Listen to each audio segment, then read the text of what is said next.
And a good Saturday afternoon over on the East Coast. Good Saturday morning, all points west. Welcome to this expanded edition of Bethea'S Byte Reloaded. So good to have you here. I'm Ernest Bethea, the last outlaw.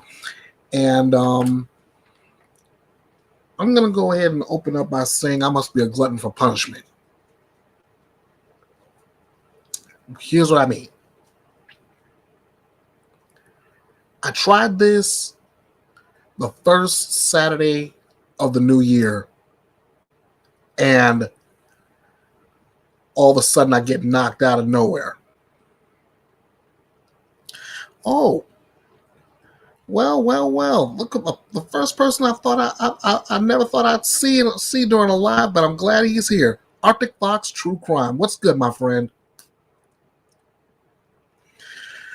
I get knocked out of nowhere the first Saturday of the year. So I tried earlier this past week. My internet gets knocked out of nowhere. So what do I mean when I say I must be a glutton for punishment? In my area right now, I am going through a winter storm. We're seeing the gamut. Snow, sleet, freezing rain. We're getting it all. So I'm going ahead and I'm giving you a warning right now. If I get knocked out this time, I apologize.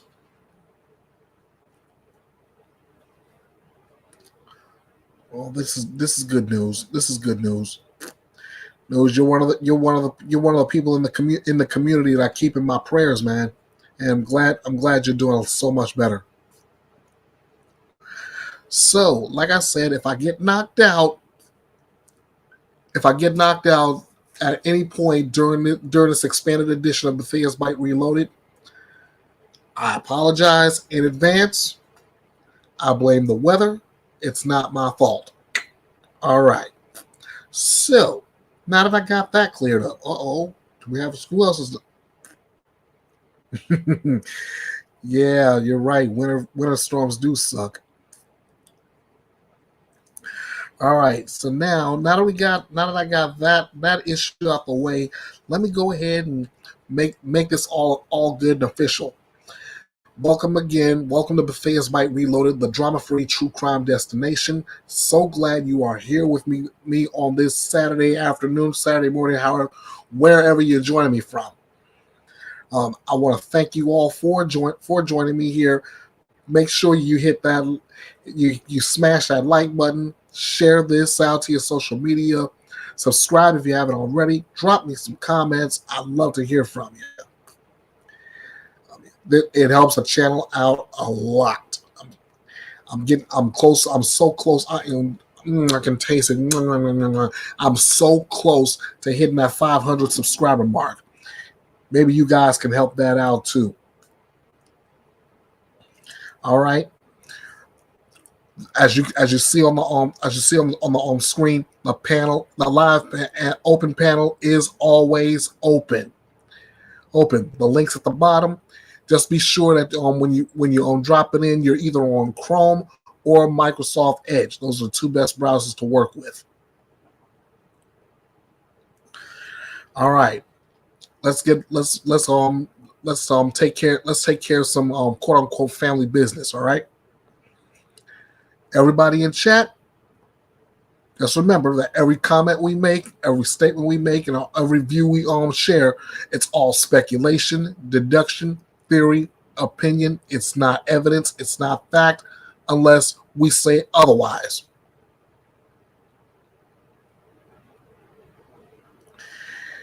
Yes, your opinions are welcome here. That's why I made it a part of the slogan. Your opinions matter. Well, what's not good here is attacks against other chatters. If you don't like what a person has to say, look by that person's name. Look to the right of it. You're going to see 3 dots. Click on it. Then you're going to see an option to block. Take that option. You will never have to hear from that person after that. All right? Good. Good, because the other part of that rule is this, because I'm not having it this year. I'm not having it this year. No racism, no homophobia, no shaming attacks and all that other stuff. I'm not having it this year. Plus, unless it has something to do with the case, I don't want to hear anything political or religious. I'm all about respect. I'm all about giving respect, okay?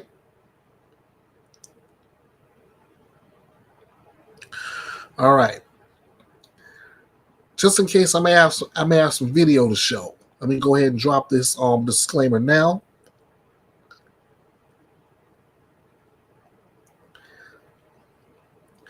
All the articles you're gonna hear from me is coming courtesy of my good friends at Court TV, your front row seat to justice. Shout outs to the crew over on that channel, from Julie Grant to Ted Rollins, Kelly Craft, Chanley Painter, Julia Janae, Judge Ashley Wilcott, Michael Ayala, and of course my main man 50 grand, Vinny Politan. And major shout out to you guys. All right. Now, I want to protect your mental health as always. So here's your trigger warning. Anything you hear, and all the images that accompany it, or them, if it's triggering to your mental health, I'm urging you to turn away from it. From the bottom of my heart, I'm urging you to turn away from it. I want to protect your mental health, and as I said a second ago, these are the kind of stories that will trigger you. And as you see, viewer and listener discretion is strongly advised. Let's see what I got here. Did I see where the guy got sentenced to life for leaping the bench, attacking a judge in Vegas? Yes, I am gonna get to that, Fox. Believe me, I plan on getting to that. All right. In fact, let's go ahead and now that I got all the house cleaning taken care of, let me start off with a missing persons piece. Okay, let me go ahead and get myself set up here. Now, normally, Fox, this is in your wheelhouse, but I'm gonna try once again to get these two out. Every time I try it, something always happens. I'm gonna get these two out anyway.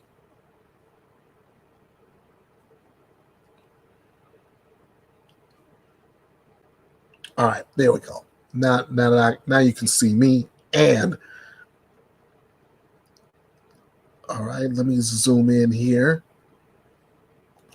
Yeah, okay. First up on my missing persons docket is Liam Byron. He's been missing since May 9th, 2019, out of northern Italy. Yes, you heard me right, northern Italy. Note these four pictures, including the two on your right. Both of these are age progressed to 36 years of age. One without a beard, the other with beard. Okay?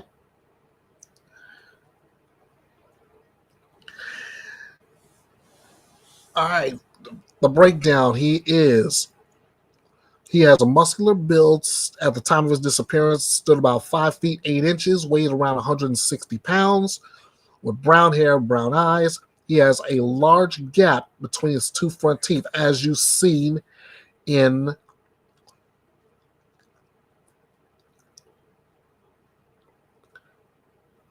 the photo on the near left and the two age regress photos. Here's all the details. Liam Byron left the United States on April 8th, 2019 to visit family in Israel, then to visit Italy's wine country, and then to visit France. He was traveling alone.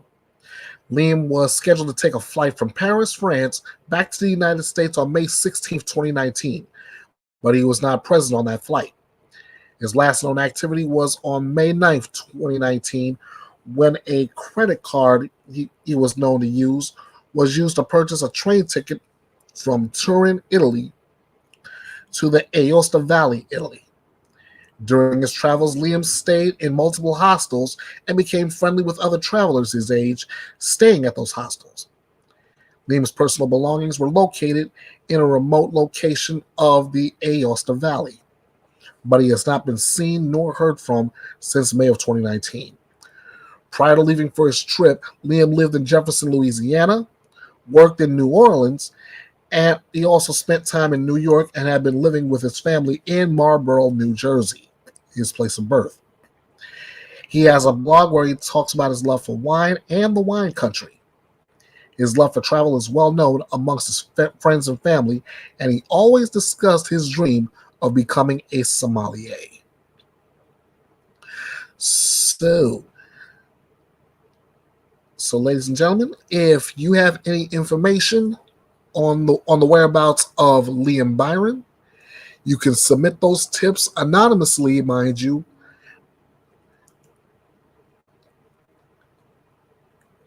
There you go. You can submit those tips anonymously at tips.fbi.gov. Whatever you do, though, don't hesitate. You may have some information that could be vital that'll bring Liam Byron home safe and sound.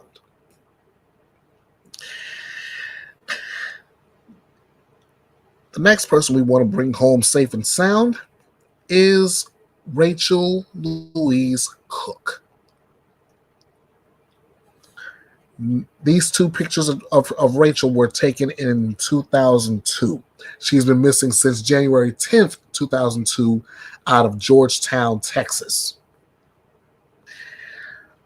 The breakdown for Miss Rachel Louise Cook, as I zoom in closer, she stands, at the time of her disappearance, 5'3", 115 pounds, with blonde hair with high and low lights, and blue and hazel eyes. She has two heart-shaped cherries tattooed on her left shoulder, a black star tattooed on her left foot near her pinky toe. She also has multiple ear piercings and a navel piercing. Here's the details on her. Rachel was visiting her parents' home in Georgetown, Texas in early 2002. She was on winter vacation from her school at San Diego Mesa College in San Diego, California. She was last seen by her family in the early morning hours of January 10th, 2002, when her mother left for work.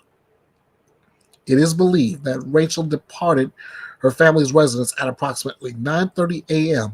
for her daily 4-mile run. Rachel was last seen approximately 200 yards away from her residence, walking towards her residence. She was wearing a gray running outfit, a green sports bra, and Asics running shoes. She was also wearing a yellow Walkman on her arm with sports-style headphones. Now the only problem I see with that is the wearing of the headphones. Wearing the headphones. She's listening to whatever music she's listening to, but she is not. Which means, while she may be running, looking straight ahead, and she's got the music going on, she's not. She doesn't have her head on a swivel as far as who could possibly have abducted her or anything of that sort. But right now, it's not listed as a kidnapping case. Thank heaven. Yet and still, the FBI is offering a reward of up to $50,000 for information leading to the location of Rachel Louise Cook.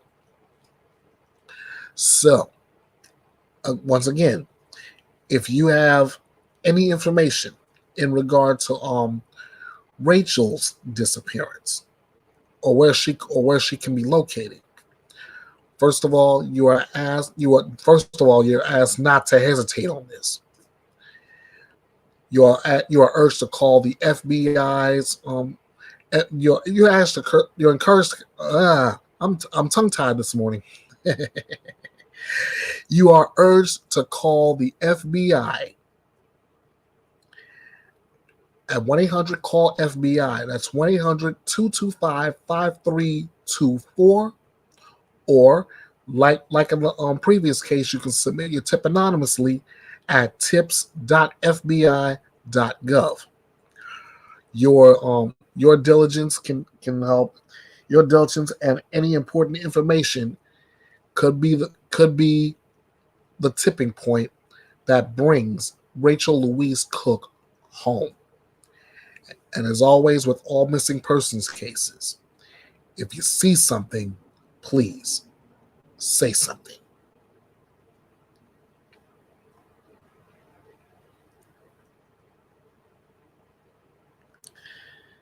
All righty then. Let me. Almost, you know what? I'm gonna begin with the story that Arctic Fox was talking about. This was the last. This was the last. Now keep in mind, I'm only giving you the last update that I had in this case. I tried breaking this whole thing down recently, and ooh boy, those were the days I got knocked out.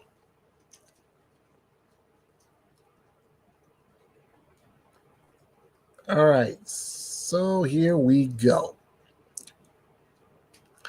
All right, this is the first version, the first article on this. Scripps News in Las Vegas has obtained a video of a Clark County District Judge being violently attacked by a man during a hearing. I won't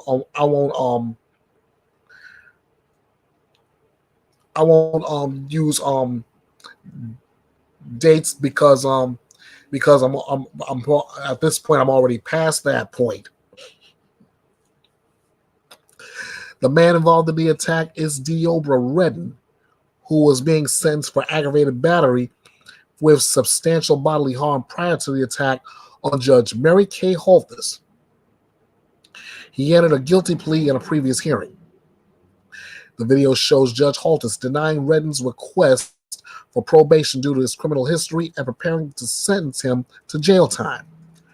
Redden can be seen then leaping over the judge's bench to tackle her. He can be heard repeatedly punching her and yelling expletives while security officers attempting to restrain him. According to the Las Vegas District Court, Judge Holthus experienced some injuries and her condition was monitored. The marshal sustained injuries and has been transported to the hospital. The district court sent the following statement to Scripps News Las Vegas. We commend the heroic acts of her staff, law enforcement, and all others who subdued the defendant. The court remains committed to a safe and secure courthouse and courtrooms. We are reviewing all our protocols and will do whatever is necessary to protect the judiciary, the public, and our employees. Then the first update, he refused to appear in court.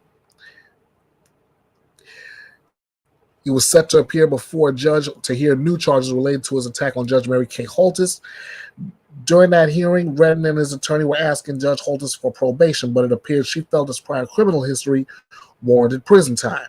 That's when Redden could be seen in a now viral video, leaping over the judge's bench, tackling Judge Holthus, and yelling expletives while repeatedly punching her. Though the hearing was continued, District Attorney Steve Wolfson, who also appeared in court to discuss potential security changes to prevent further incidents. He says overall he's not sure anything could have been done to prevent it. Both Judge Holthus and a marshal were taken to the hospital following the incident with non-life-threatening injuries. That's according to Las Vegas Metro Police. Wolfson revealed that Judge Holthus is doing fine but is shaken up and has bruising from the attack. He also reiterated that he believed Redden to be an extreme danger to the community and asked the judge to hold him without bail. At the time, Redden's bail was set for $54,000. Without him present in court, the judge says he didn't feel comfortable making those changes without the suspect present. So for now, the bail remained as it was. January 9th, which was this past Tuesday, he was back in court for a bail hearing. And this was the update for it. Man has been sentenced by the same Clark County District Judge that he attacked on last week.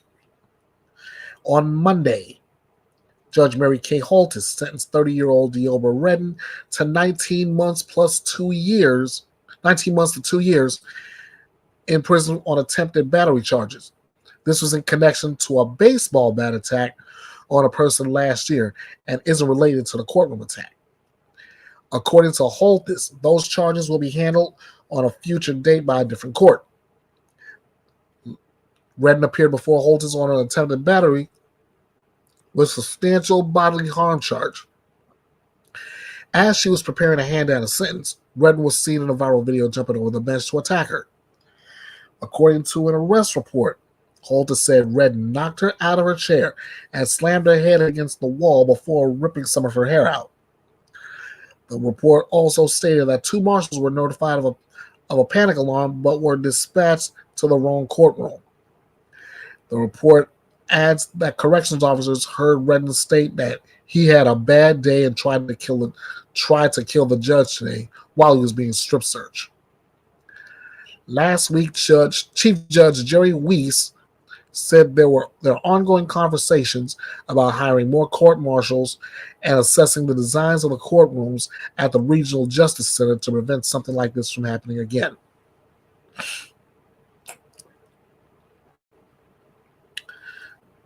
To be totally honest,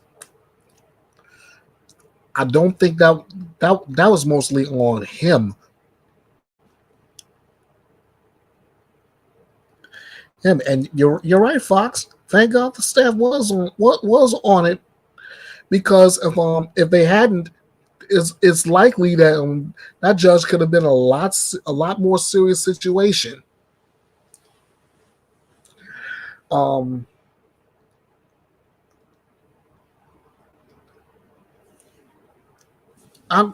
I can say is that this guy is definitely in the right place right now, because this guy is wild, this guy is violent, and if people are not careful, who knows what could be the next thing to happen, you know?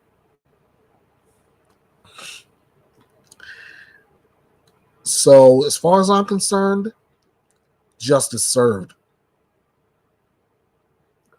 Justice served. All right, now let me go ahead and get started from the top of the docket.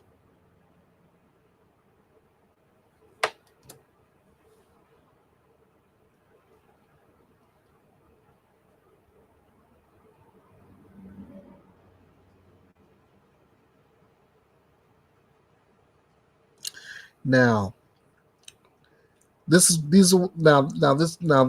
I'm starting with this particular story, and this is one of those reasons I give these trigger warnings every week.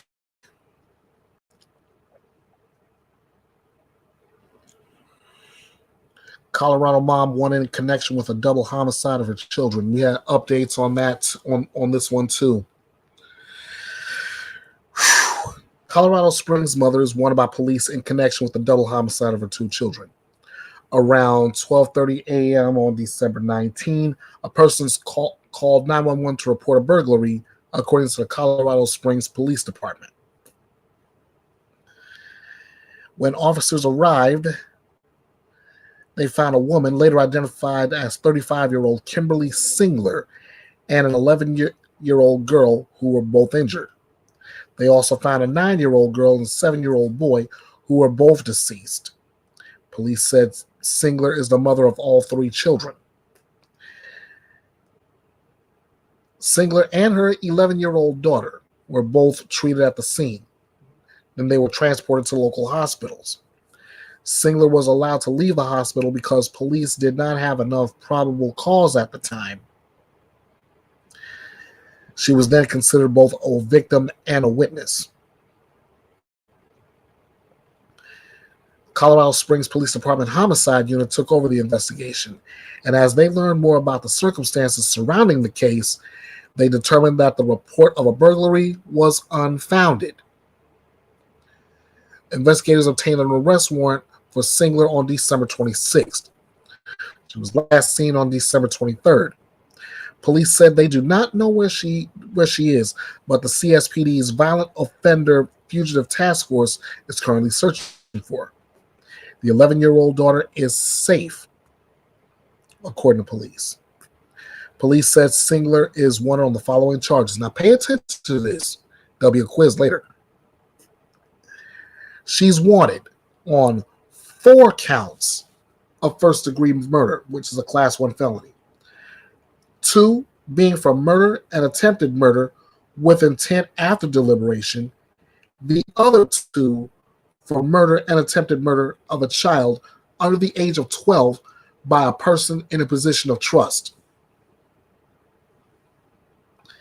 Then you have 2 more counts of attempted first-degree murder, 2 counts of child abuse, a Class 2 felony, another count of child abuse, a Class 3 felony, and first-degree assault. The court set a bond at that time of $10 million. So if anybody has any information on this case, you're asked to call the Colorado Springs Police Department. The number is area code 719-444-7000. 719-444-7000. If you want to remain anonymous, you can call Crime Stoppers at 800-222-8477. 800-222-8477. Now that was the first article to this. We're not even close to being done yet. Because guess what happens next? They find her in the UK.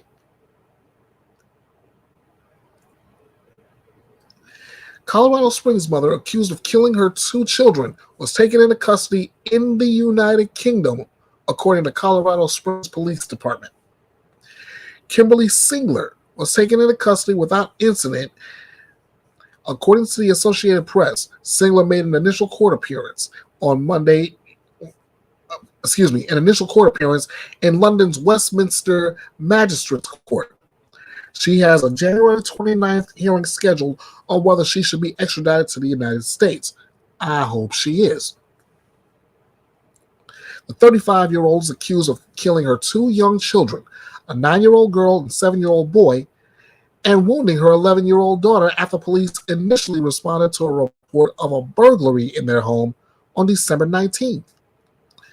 Singler was cooperative at first with police investigating the deaths, but then went missing as the probe, which eventually determined the burglary report was unfounded, continued.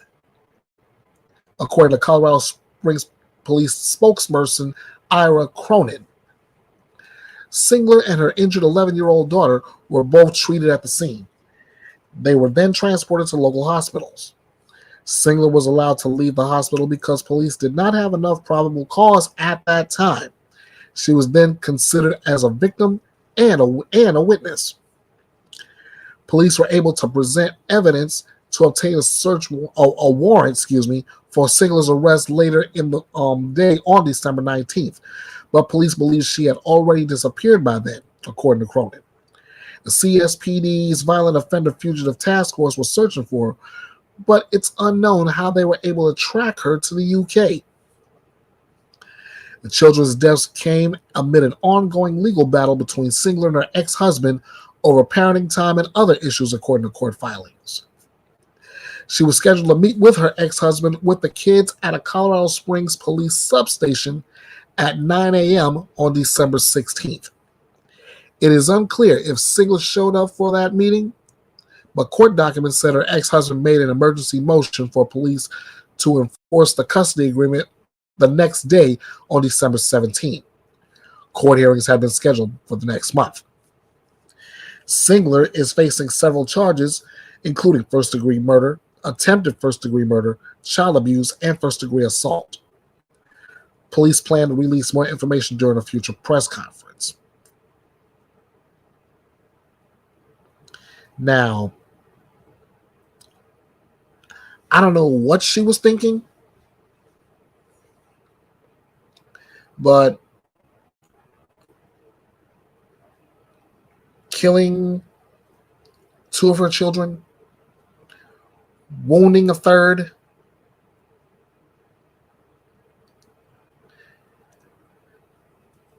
I'm not defending her in the least, but she had way too much going on her mind.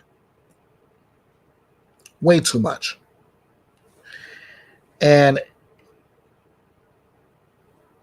she must have wanted her. She wanted to get it. She must have wanted to get rid of her children, get rid of any responsibility, any tie she had to those kids.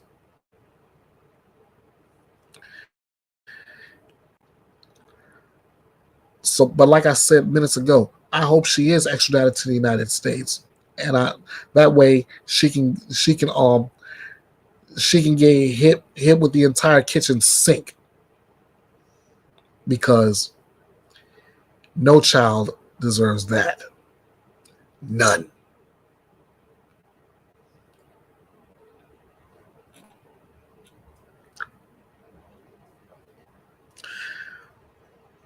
Down the docket we go.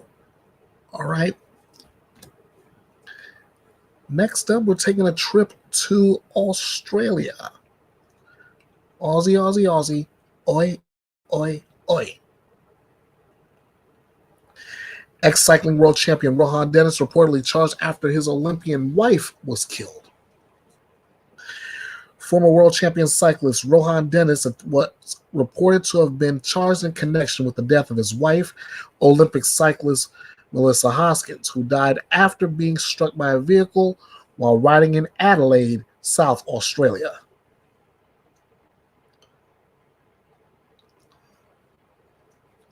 Australian media reports that said Dennis had been charged with causing the death by dangerous driving, endangering life, and driving without due care. The reports said he had been released on bail to appear at the Adelaide Magistrates Court in March. 32-year-old Hoskins competed for Australia at the London and Rio de Janeiro Olympics. Rio de Janeiro, sorry. Again, tongue-tied.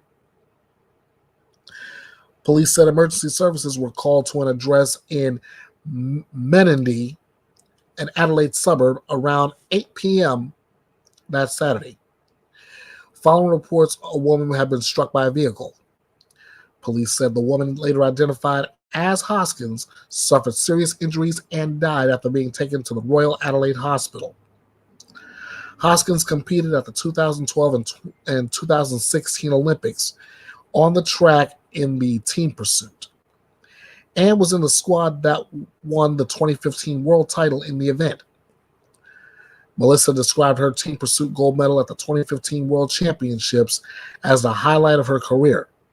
But for the rest of us, the highlight was just having her around, Aus Cycling Chief Executive Marnie Fechner said in a statement. Although she retired in 2017, her presence as an alumnus of the sport has been felt and appreciated by many in the cycling and riding community. Hoskins also competed in road cycling for several years with Australian team Green Edge. 33-year-old Dennis won 2 world titles in the road time trial, as well as silver in the team pursuit at the London Olympics and the bronze in the road time at the Tokyo Olympics. He became the 7th Australian to wear the yellow jersey as race leader at the Tour de France by winning the opening time trial in 2015, setting a race record for his average speed. Dennis, who has retired from competitive cycling, was named Australian Cyclist of the Year in 2015 and 2018 and won the 2015 Tour Down Under in his home city of Adelaide. After his retirement and their marriage in 2018, the Dennis family relocated to Adelaide from Europe. Hoskins and Dennis were this month scheduled to take part in an event at the Tour Down Under in Adelaide. We are devastated by the news of Melissa Hoskins' death. It's an extremely tragic situation which has seen the loss of a young mom and champion cyclist. Tour Down Under's organizers said that in a statement. Given the circumstances, Rohan Dennis will no longer be participating.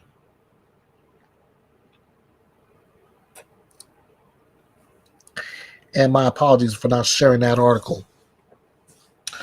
As far as that report is concerned, if I've heard this all before. I've heard that usually when a case like this comes up, the first person they'll look at is the surviving spouse. I get that, which is why I'm trying to stay as neutral as I can. If Rohan Dennis is guilty, let justice be served. If not, then let's do whatever. Let's do what you have to do to make sure all I's are dotted, all T's are crossed, so that Rohan Dennis is cleared of all charges, and his wife's death can be seen for what it could be: an unfortunate accident.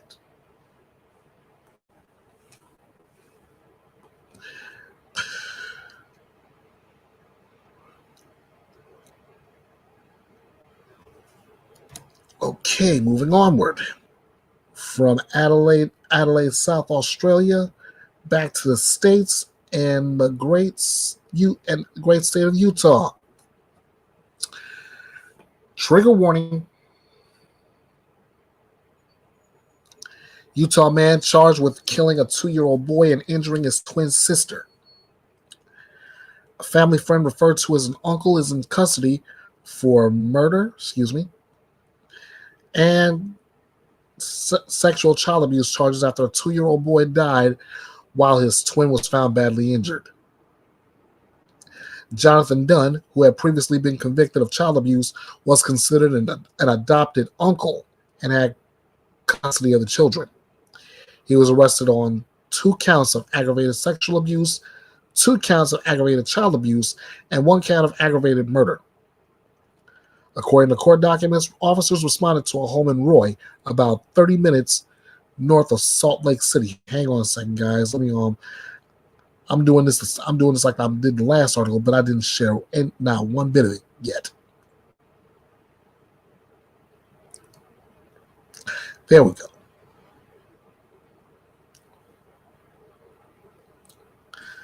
Okay, where was I? Okay, according to court documents, officers responded to a home in Roy about 30 minutes north of Salt Lake City near Sand Ridge Park just before 10 a.m. after receiving a report of a patient not breathing. When they arrived, they found the boy lying on the front porch with several visible injuries to his face and body. Inside the home, officers saw the boy's 2-year-old twin sister with bruises on her face. The boy was transported to the hospital where he later died of his injuries, while the girl remains hospitalized. A GoFundMe account has been established for the little boy who was killed. During a police interview, Dunn claimed the night before he was, quote, playing a game with the kids, and he began to punch the male and female child repeatedly in the back and sides and chest, while admitting that he was hitting them harder than he should have. I'll get to my commentary on that in a minute. Dunn told detectives that he picked up the children and began throwing them on the bed while they cried. He also said that he had pinched the genitals of both children. Seriously?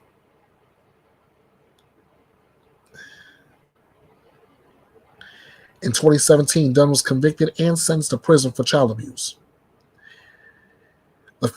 In a statement, the family partially said, "As we attempt to put our lives back together after this unbelievable tragedy, we are choosing to honor Alistair's life and memory as we process our grief."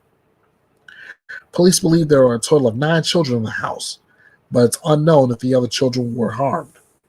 Investigators say they were currently working on ensuring the remaining children are safe and out of harm's way. And in a correction, police previously said Dunn was a family relative before amending the information to a friend of the family.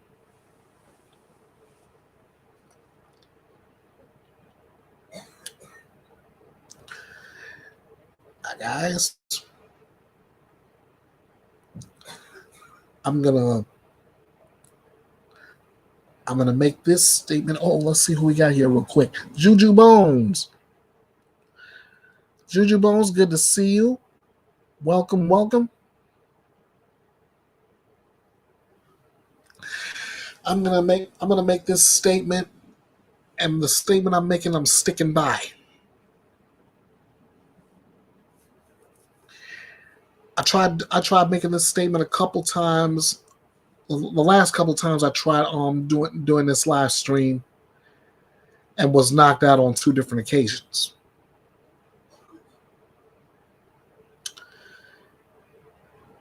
I get playing with a couple of 2-year-olds. I get that wholeheartedly. But there comes a point that common sense needs to prevail here.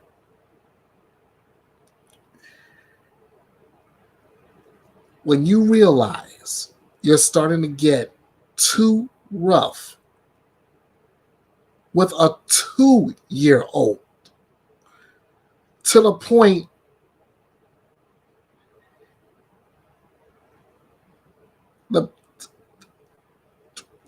where the 2-year-old is crying. It's time to stop. It is time to stop playing. You need to use your noodle. It's common sense. Common sense will tell you that a baby crying while I'm playing with her, or him, or both in this case,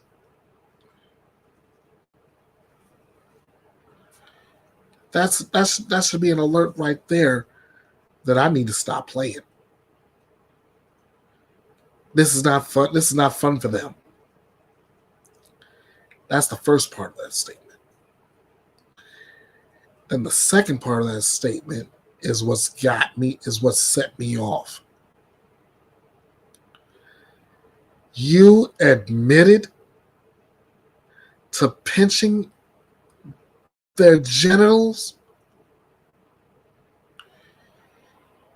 What kind of a sick monster are you? You're the kind of guy I would personally take a shovel, start digging a hole by the prison just to bury you under it.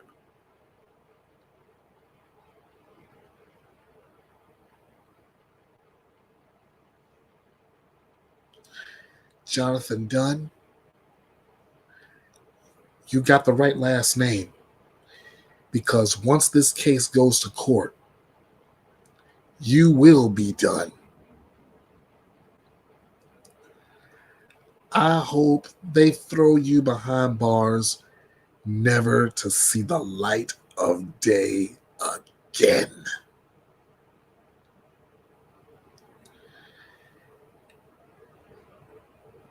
That 2-year-old boy deserves justice. His twin sister deserves justice.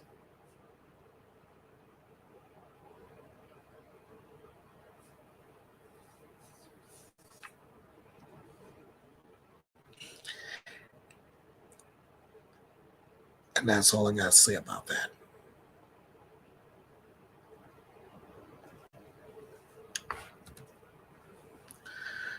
Okay, next up. Next on the docket, guys, I know you've seen numerous cases of murder for hire plots backfiring in spectacular fashion. Well, add another one to that list, as well as the list of no. Add this to the murder for hire plot backfiring spectacularly list, while I add this story to the Justice Serve file. An equestrian who once made headlines for organizing a failed multi-million-dollar horse show has been sentenced for a failed murder for hire plot. Tatiana Remley was sentenced to 3 years and 8 months in prison after pleading guilty to solicitation to commit murder and carrying a loaded concealed firearm not registered to her. Stupid. She was arrested in August on charges she offered a friend $2 million to kill her estranged husband, Mark Remley. Tatiana had filed for divorce from her husband, alleging that she feared for her life. At the same time, she requested $15,000 in spousal support, saying that she was accustomed to a luxurious lifestyle that required bodyguards, drivers, and a personal assistant. Anybody see the motive there? Investigators said Tatiana also met with an undercover sheriff's detective and gave them detailed information on how she wanted her husband killed and his body disposed, and brought 3 additional firearms and U.S. currency as a down payment for the murder. In the days after trying to arrange her husband's murder, police said that Tatiana also tried to burn down his home.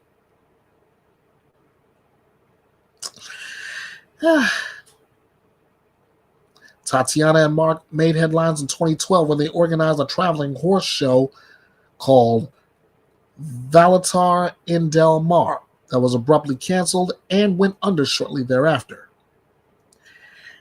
Eric Martinovich, the show's director, said this of the couple in 2013 to the San Diego Union Tribune. They had no clue what they were doing. They weren't horse people and they weren't show people.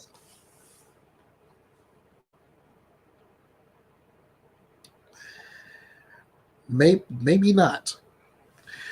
Maybe they weren't horse people. They weren't show people. But I know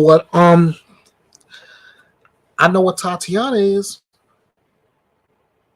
A failed mastermind.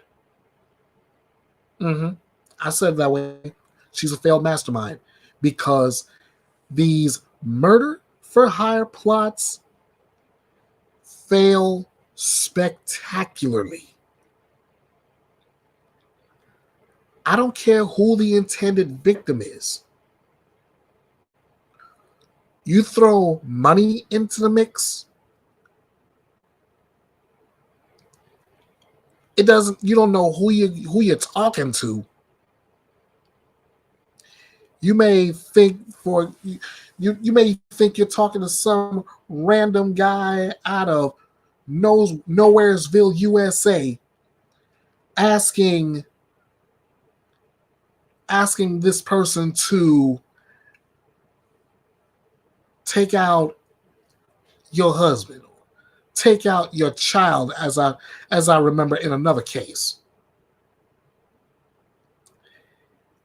And it still goes right back to you getting busted. It goes right back to you getting busted. Oh, and that random guy from Nowheresville, USA, could very well be an undercover cop.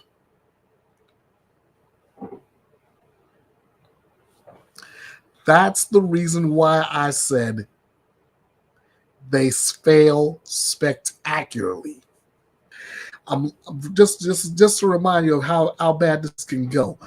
I was following a case earlier last year where a woman wanted to hire somebody to knock off her child. That's why I brought that up. She went to this website. She went to this website, rentahitman.com.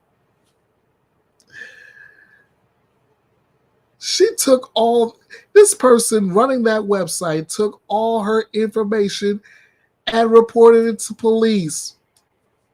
While it took them a while to get the seriousness and the gravity of it, they finally got her, and she is about to go on trial. My God.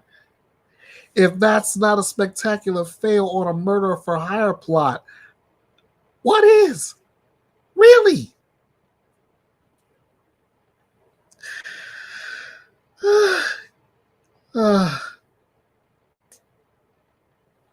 Okay. Moving on down the docket.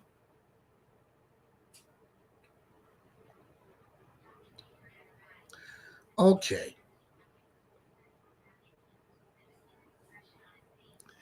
This one, I'm just going to simply say, ba-da-ba-ba-ba. This is crazy.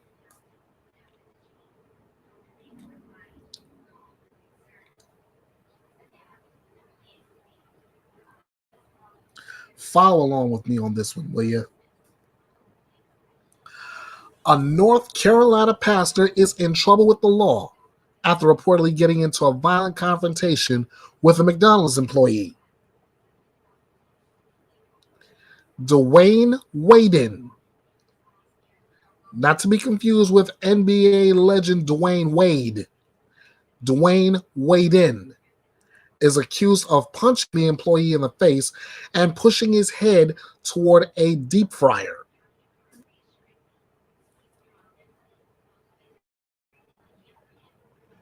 Waden was apparently upset after his wife, who worked at that McDonald's location, called him to say that the employee was disrespecting her. A police report obtained by CBS News says that several employees had to pull Waden off of the victim. Police stated that the McDonald's employee suffered a bruise to his forehead and right eye, along with scratches on his neck.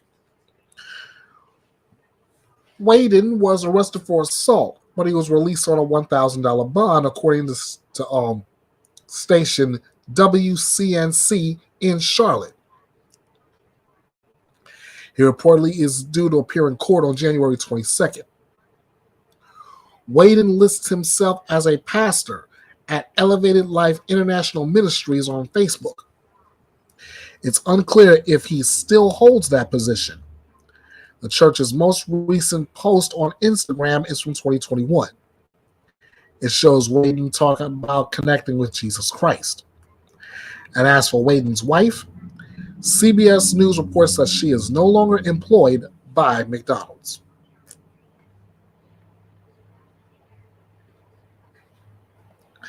Okay. All right. Give me 1 second. Let me try to wrap my head around this one. North Carolina. Wife calls her pastor husband. Wife tells him, there's this employee who disrespected me. What's good, combat vet? Good to see you. Wife calls pastor husband. She tells him that there's a fellow employee at the McDonald's she works at disrespected her. Now, I can understand.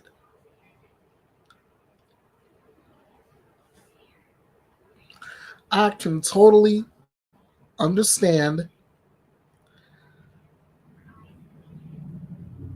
a man standing up for his wife, his girlfriend, etc. I get that totally. In fact, I can applaud that, and I know some of us can too, can't we?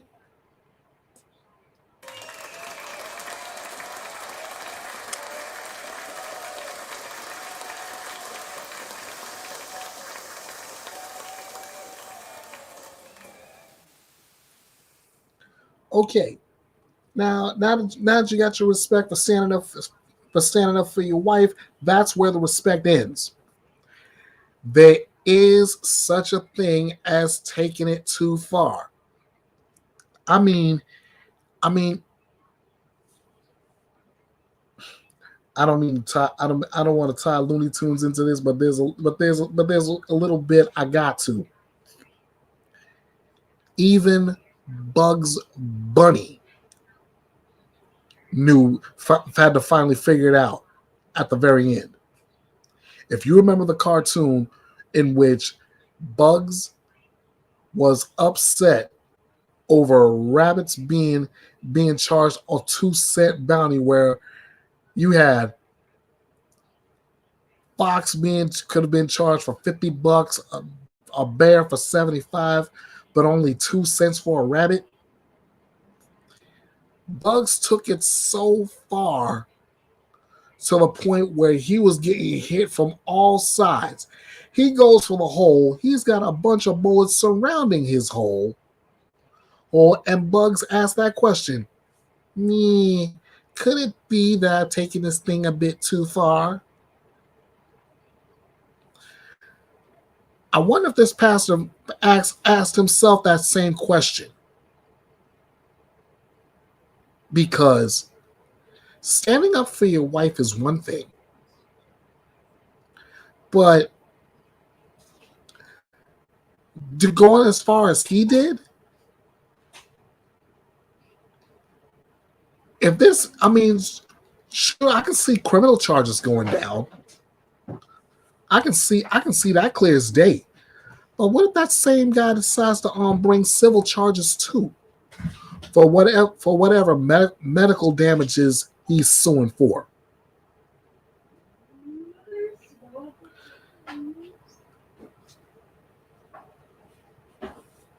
I mean, I don't mean to disrespect any pastor, including my own. In fact, I love my pastor. But in this story, I gotta say it this way. Ba da ba ba ba, you're stupid. Period. Point blank. Uh just as I finish that article, my lady Outlaw wakes up. Morning, sweetheart. Good morning. Hi. How you sleep? I don't know.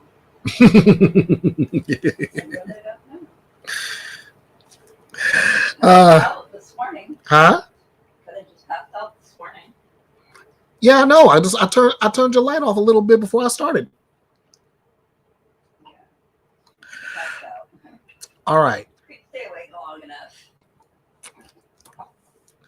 Okay, now I'm gonna go ahead and get the next article set up here. Apparently you can't stay asleep very long either. Apparently not. Okay, let me get this set up here, and go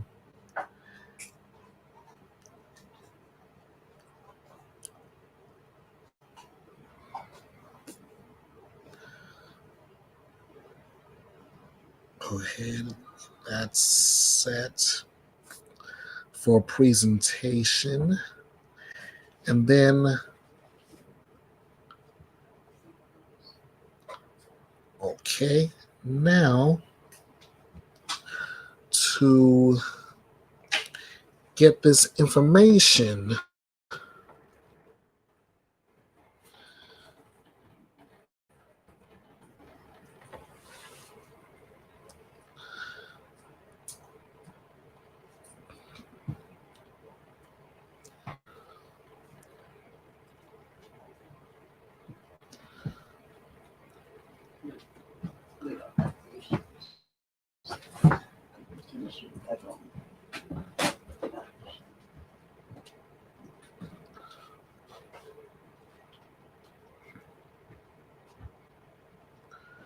And bear with me, folks. I'm just trying to get this part of the there we go. That's what I was looking for.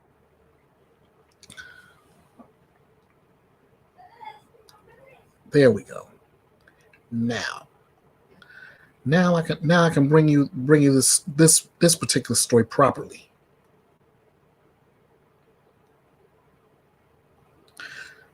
Okay, detectives are looking to solve Mikkel Biggs' cold case 25 years later.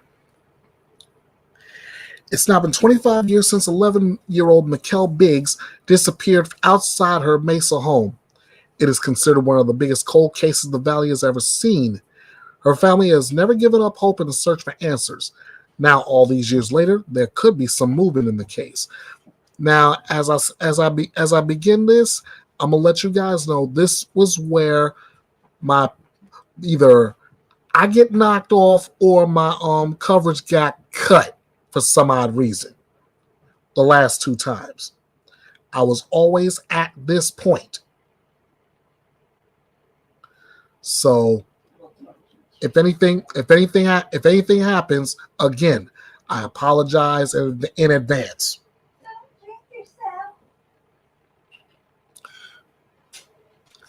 Thanks for the support, honey. Okay. Kimber Biggs has a vivid memory of January 2nd, 1999, and the days that followed. She was just 9 years old at the time, and the last person to see her 11-year-old sister, Mikkel, before she disappeared. Kimber said her hair was all golden in the sun and she was happy and having a good time. And that's the last image I have of her. Now, at age 34, Kimber described to Scripps News Phoenix what happened on that tragic day. She said Mikkel was in front of their Mesa home riding her bike along with many other of the neighborhood kids, waiting for the ice cream truck. When the sun started to set, everyone began heading inside. Kimber remembers telling Mikkel that they should do the same, but when she refused, Kimber continued on her own. Their home was just a few feet away. I came in through the back door, and as soon as I walked in, my mom said, "Nope, go tell Mikkel she has to come in," said Kimber. Kimber says she walked back through the garage door and back down the driveway, calling out to Mikkel with no response. Kimber continued, "That's when I turned and I saw something in the road. I didn't know what it was. And I started to walk toward it and realized it was my bike." Mikkel was last seen around 6 p.m. near the intersection of Toltec and El Moro in Mesa. Investigators believe all it took was around 90 seconds for someone to grab her and put her in a car, never to be seen again.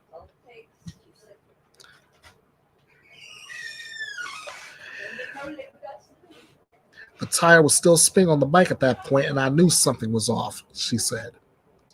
All officers found at the scene were 2 quarters and the bike that Mikkel had been riding. As they began their investigation, the community began their own. They made flyers and held searches, doing what they could to support a family in complete disbelief.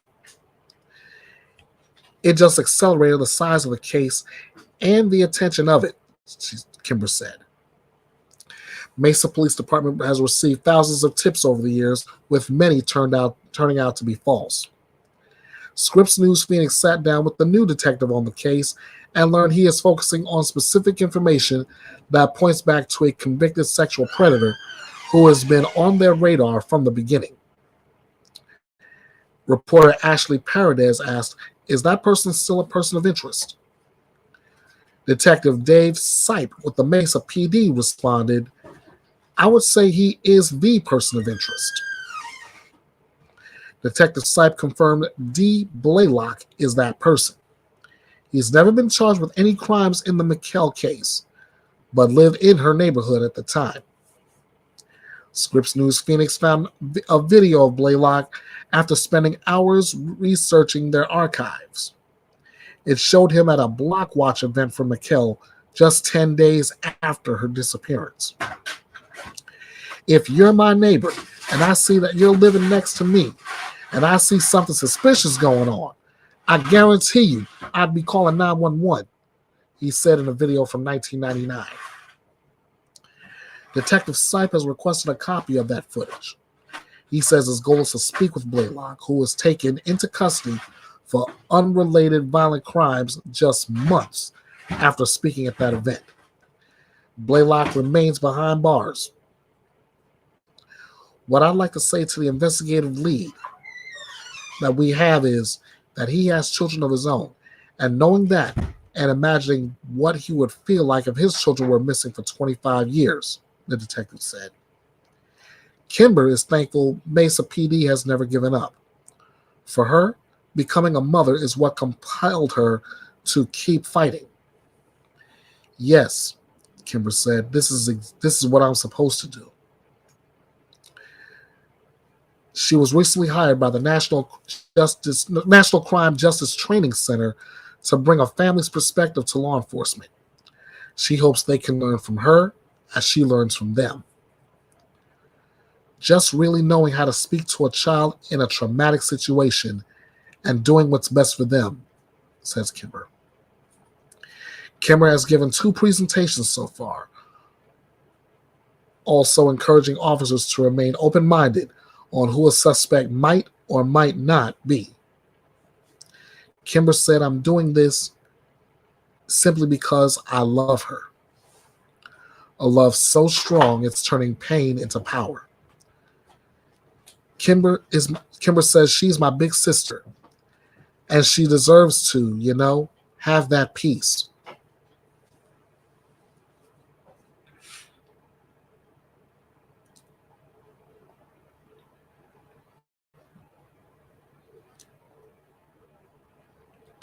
"25 years. Hopefully,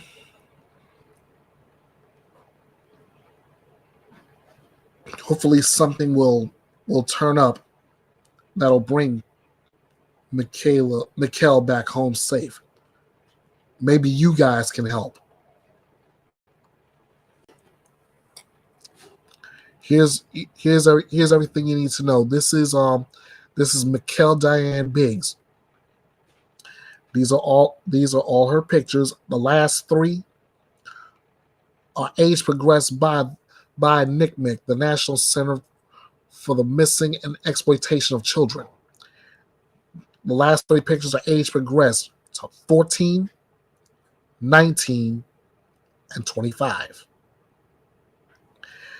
This is an endangered missing case. Mikkel has been missing since January 2nd, 1999 out of Mesa, Arizona. At the time, she stood 4 feet 8 inches tall, weighed 65 pounds, had sandy hair and hazel eyes.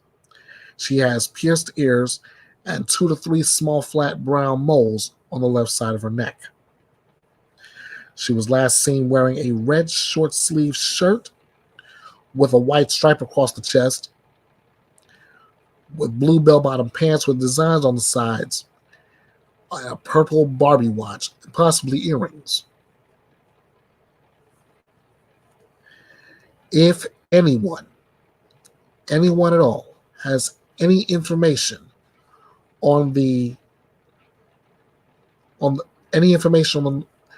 leading to the recovery or even the location of Mikkel Diane Biggs, you are asked 1, not to hesitate. 2, you're asked to call the Mesa Police Department. Contact Detective Jerry Giselle at 480-644-2211. That's 480-644-2211. You'll also, if you wish to send your tips in anonymously, they want you to go to police.info@mesaaz.gov. police.info@mesaaz.gov, and reference agency case number 9900-20540. Also, if you need the NICMIC case number, that number is 858245. Whatever you do, ladies and gentlemen,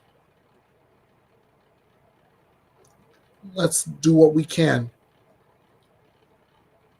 And let's close this case by bringing Mikkel Biggs home. If you see something, by all means, please say something.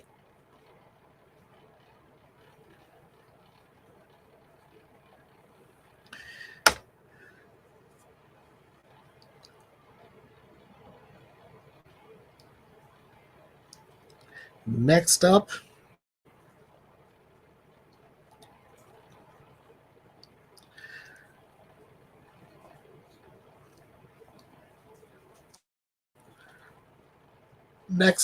as you can see from the title in this article, you can see right now,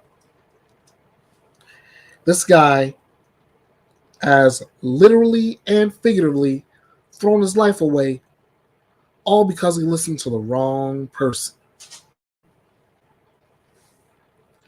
Chance Camachi, the former NBA G League player accused of killing 23-year-old Mariana Rogers, made his first appearance in a Las Vegas courtroom on Tuesday. The former Stockton Kings player was arrested on December 15th in Sacramento and has been extradited to Las Vegas to face charges. The Kings announced his release from the team after news of his arrest. According to an arrest record, Comanche told police that he helped kill Rogers at the direction of 19-year-old Sakari Harnden, who was arrested in Las Vegas. Both Comanche and Harnden are accused of open murder. Attorney Gary Guyman is defending Comanche in the murder case.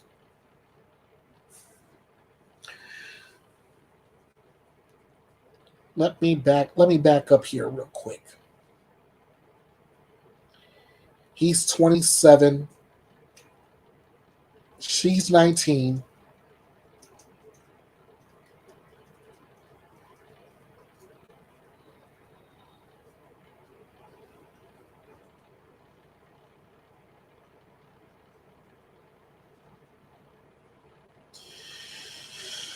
Whew.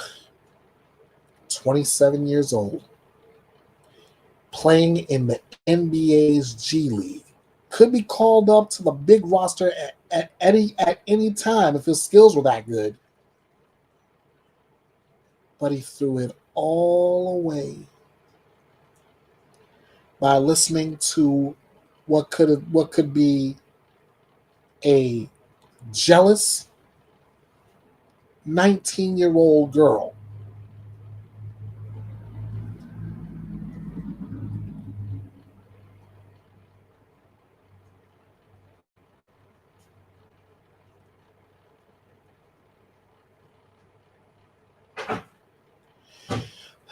I don't know what to say here. And here's our 19-year-old manipulator. In court, Comanche waived his right to a preliminary hearing in 15 days. Bail was not discussed, and the 27-year-old will remain in custody at the Clark County Detention Center. There was some discussion in court about plans to merge Comanche's case with Harnden's, though that had not happened as of this report. Comanche is expected to appear in court on February 8th at 9 a.m. Harnden's next hearing had passed already on December 14th.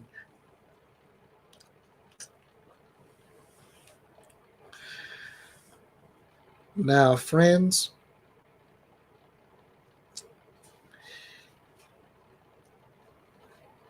yeah, you're right. You're right, Juju. especially in that McKell Biggs case, please, please, I beg all of you, if you have any information on that case, if you see something, say something. Back to the story here. I don't care if in a case like this,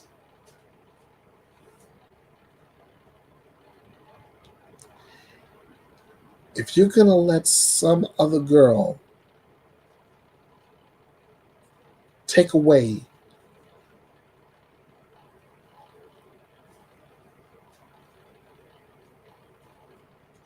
let me regather my thoughts here real quick. I'm still trying to wrap my mind around the fact that this guy is 27 years of age, playing in the NBA G League, Stockton Kings, which is affiliated with the NBA's Sacramento Kings. I'll find out. What team that G League team is associated with.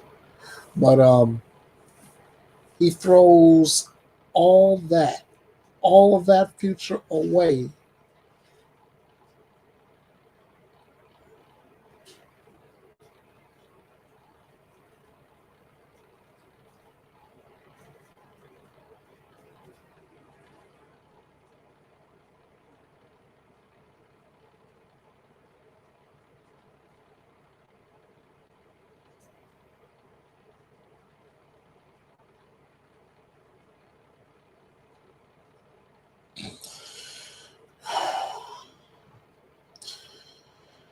I don't get it, guys. I don't get it. He literally. I say it again. It bears repeating. He literally has thrown his life away. He's thrown away a promising basketball career, and for what? For a 19-year-old girl to get in his ear, wanting another woman dead.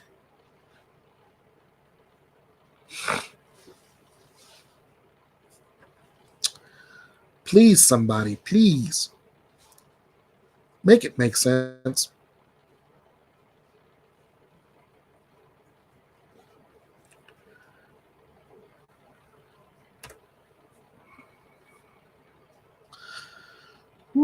We're going back to Utah with the next story.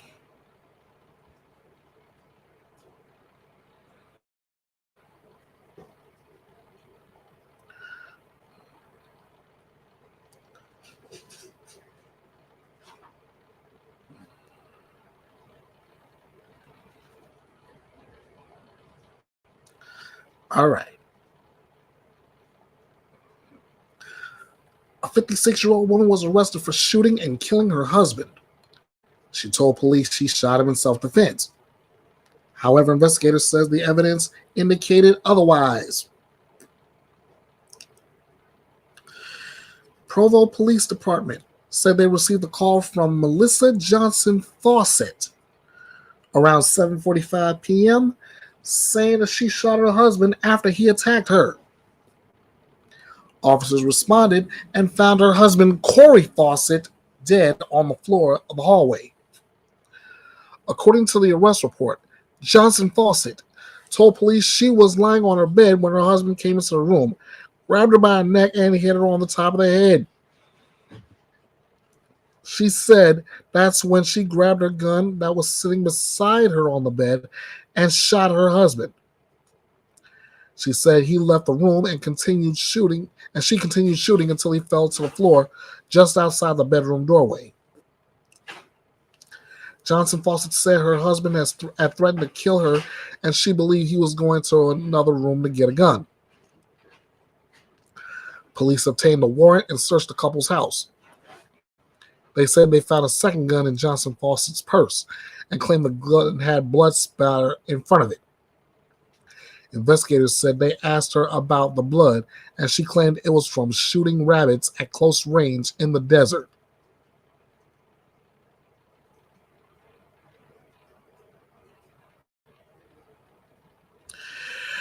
Oh boy. Investigators said that it was from shooting rabbits at close range in the desert. However, they tested the blood. It came back positive for human blood. So there's that. Court documents state that Fawcett's body had 4 bullet wounds, one on his right side, one on the back of his head, 2 on the left side of his face. Police said one of the gunshot wounds on his face had burn marks, indicating it was a close-range shot. They also said they found damage to the floor underneath his body that appeared to be from a bullet. After falling to the ground, there was no evidence of him moving to indicate that he was a threat to Melissa's safety. The evidence obtained at the scene conflicted with the statements made by Melissa, according to the report. Johnson Fawcett was taken to a hospital to be evaluated, and the doctor reportedly found no evidence of an injury to her head. Police determined that she intentionally or knowingly caused the death of her husband and was no longer acting in self-defense. She's being held in the Utah County Jail without bail, facing 1 first-degree felony charge of murder.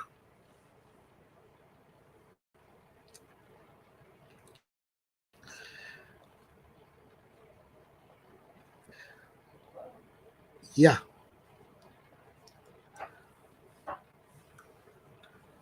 Charged with killing her husband, but claimed he attacked her first. Although the evidence seems to say otherwise. I swear I have seen this kind of a story before, only the damage was a lot worse. And I'm planning on doing a throwback for it coming soon. Yeah, that's where I saw it from. And I'm going to go ahead and alert you guys right now. In fact, I think I'm going to start this off in February because that's my birth month, and I'll throw back if I want to. Yes. It's my birth month, and I'll throw back if I want to. I'm gonna throw back too. Arizona versus Jodi Arias coming in February. The Bethea'S Byte Reloaded throwback. Get ready for it. You may need several tubs of popcorn for this one.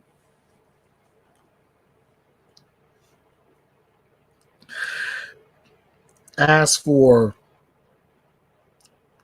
Melissa Johnson Fawcett, if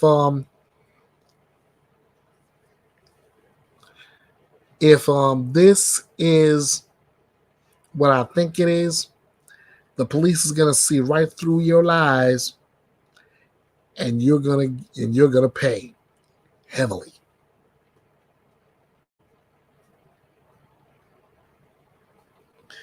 Moving right along on the docket.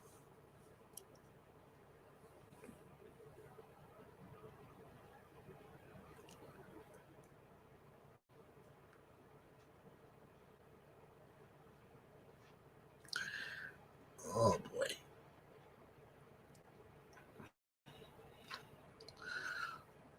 Okay, this one comes with a bit of a trigger warning, but a trigger warning nonetheless. Kentucky mom manipulated, wink, wink, into killing kids appears in court. A mother charged with murdering her 6 and 9-year-old sons briefly appeared in court alongside her newly appointed attorney. 32-year-old Tiffany Lucas is charged with the shooting deaths of her two sons, 6-year-old Maurice Baker Jr.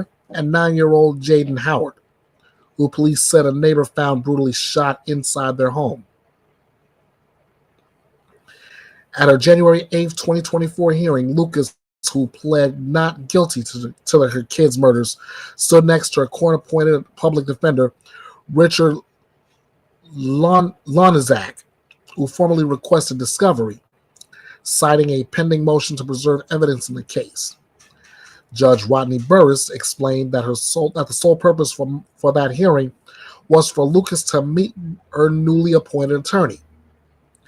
At Lucas's initial arraignment, Bullitt County Detective Richard Beal was the only witness to testify, providing some insight into the horrific shooting that led to the two young boys' deaths.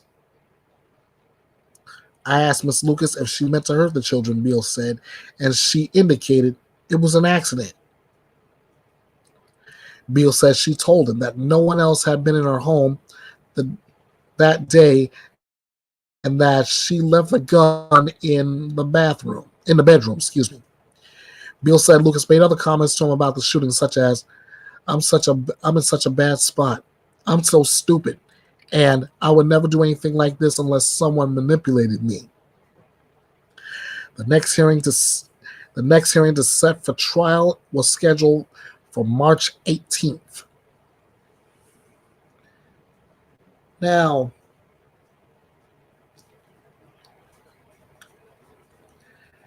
Tiffany Lucas is unleashing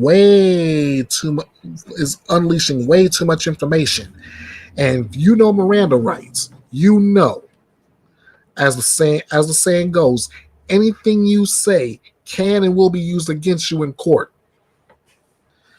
All that talk that she said to the detective could come right back to bite her. So Tiffany, from this point forward, I'd be careful what I say next.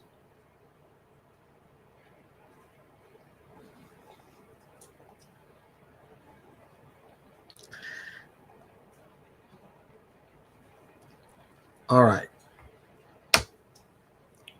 We're going to move on the docket, and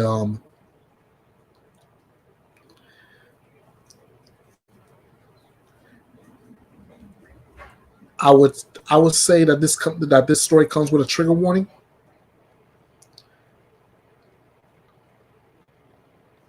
But I'm also doing this as a why I give a trigger warning for this. Because me personally, a story like this sets me off.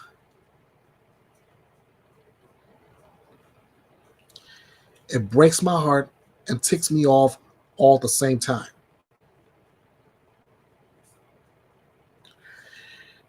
The title of the article says it itself, and I asked myself, as I read through this, why?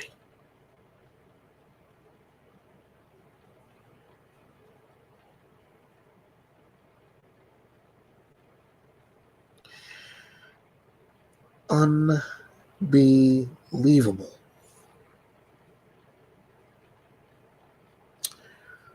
Mother arrested after 6-week-old child left alone for 37 hours dies.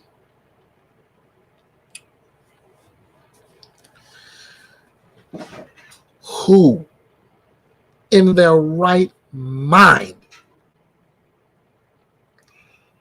leaves a child, a 6-week-old no less,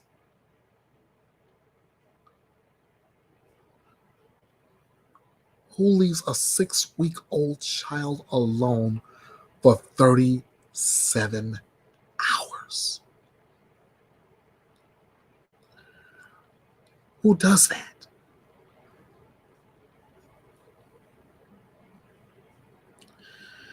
A 6-week-old infant died after being left alone for more than a day, and her mother is now facing homicide charges.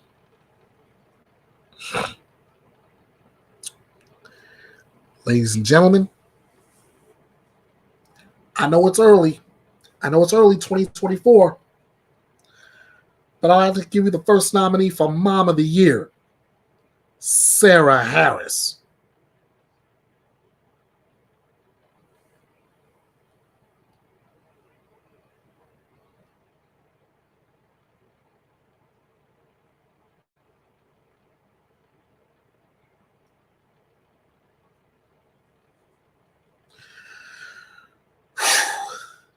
According to the court paperwork, Phoenix police were called to an apartment on July 30th, 2023 for reports of an infant not breathing. The child was pronounced dead at the scene when firefighters arrived. During their investigation, police learned 24-year-old Sarah Harris left her 6-week-old and 17-month-old daughters alone at the apartment for 37 hours.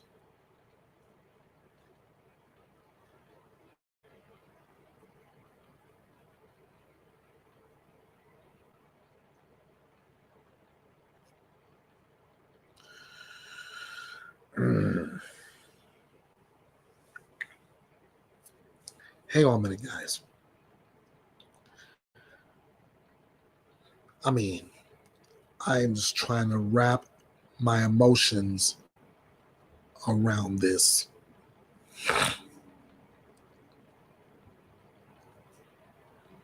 You are a mother.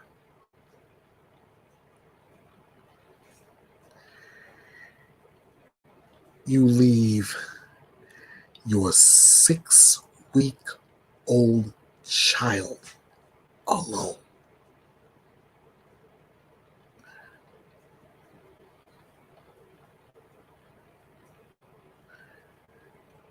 Then, with that, you leave your 17-month-old daughter.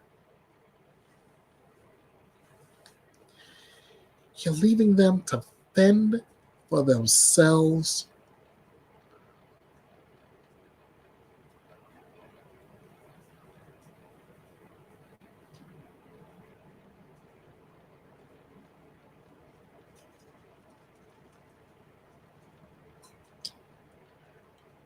And again, I ask, who does that? Who does that?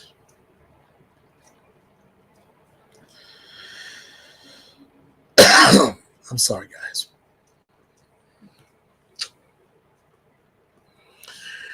During their investigation, police learned 24-year-old Sarah Harris left her 6-week-old and 17-month-old daughters alone at the apartment for 37 hours. When Harris arrived back home, she found the 6-week-old not responsive and called her parents. When the parents arrived a few minutes later, they called 911.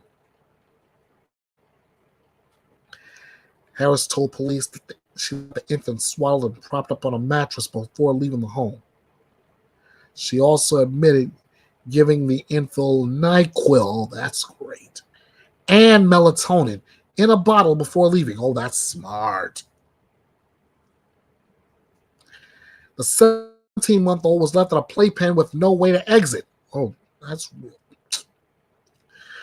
She also allegedly admitted to drinking, using drugs, and going to a nightclub during the 37 hours the children were left alone.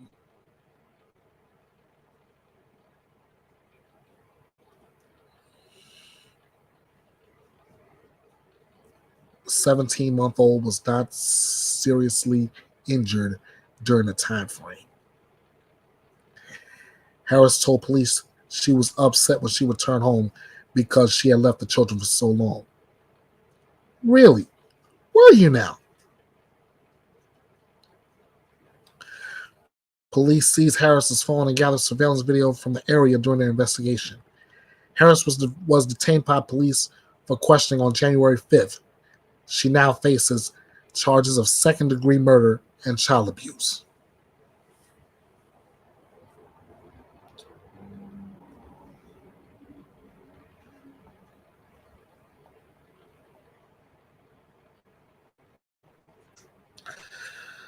So I guess I get to call another monster.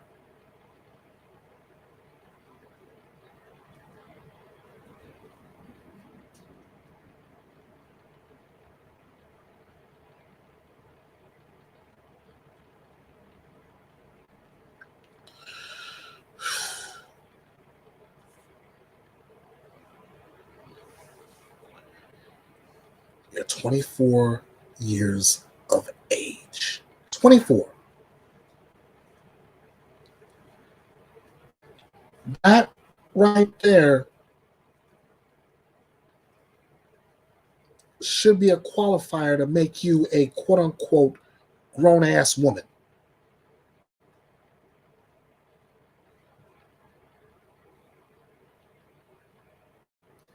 But then maturity comes in. You have two children. One 17 months old. The other 6 weeks.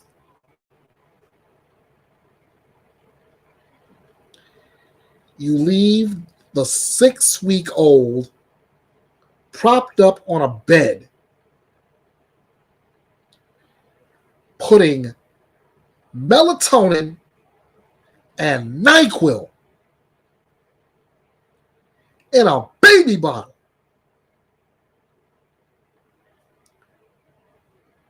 And you leave the 17-month-old in a playpen.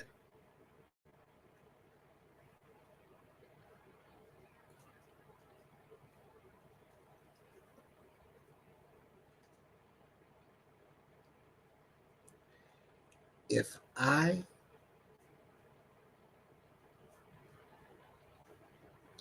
could, I'd take those children myself. At least I wouldn't leave those two for 37 hours. At least I would never put NyQuil and melatonin in a baby bottle for a 6-week-old to drink.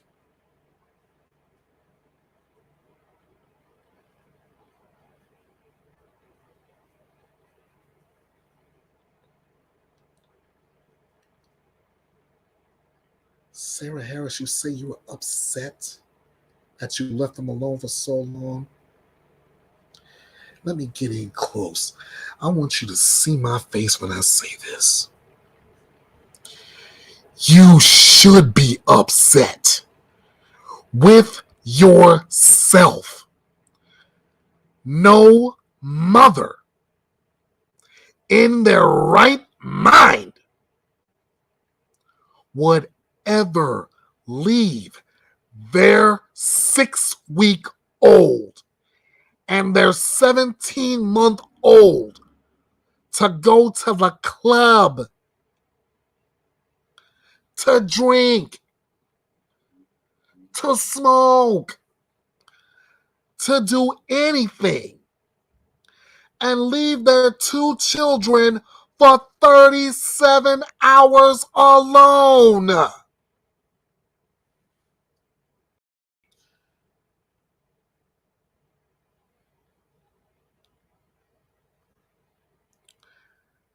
Yeah, I know some people may say it jokingly. Some might say it seriously.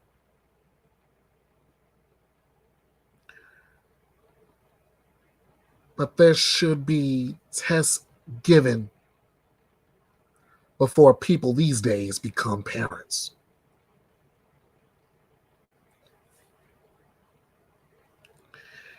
And as for this monster, remember that shovel I had earlier for the guy for the guy that for the guy in Utah who killed the 2-year-old, injured the twin sister?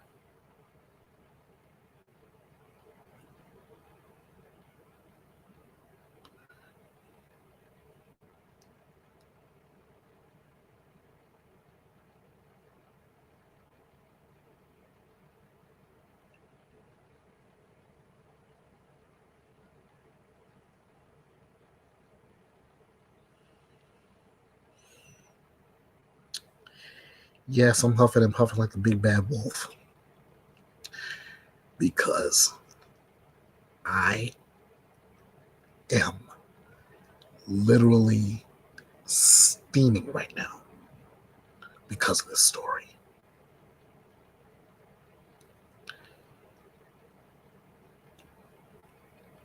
Anyone who leaves one child, let alone two,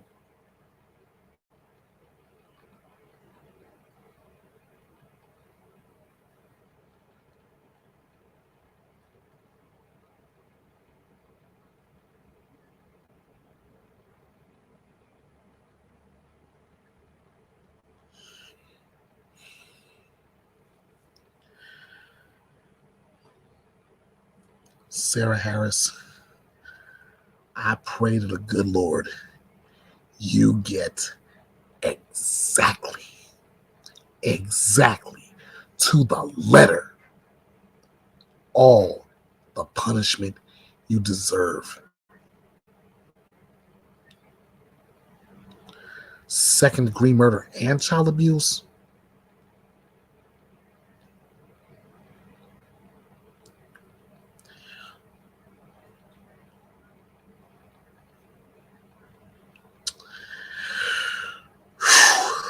Let me move on.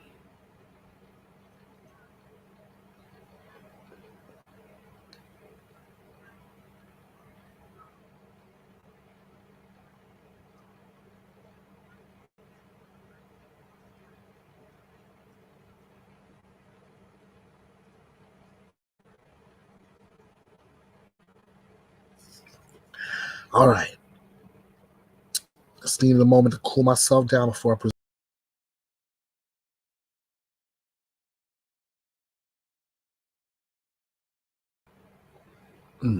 Here we go. A man accused of a jailhouse attack on the convicted killer of California college student Kristin Smart pleaded not guilty to attempted murder. On your left, as you can see here on your left, is Kristin Smart. On your right, convicted killer Paul Flores. 43-year-old Jason Boudreaux entered his plea in Fresno County Superior Court to 4 felony charges, including using a prison-made deadly weapon and assault by an inmate, serving a life sentence. That's according to Scripps News San Luis Obispo. Prosecutors say Boudreaux slashed Paul Flores in the neck last August 23rd in the yard at Pleasant Valley State Prison in Coalinga in Central California.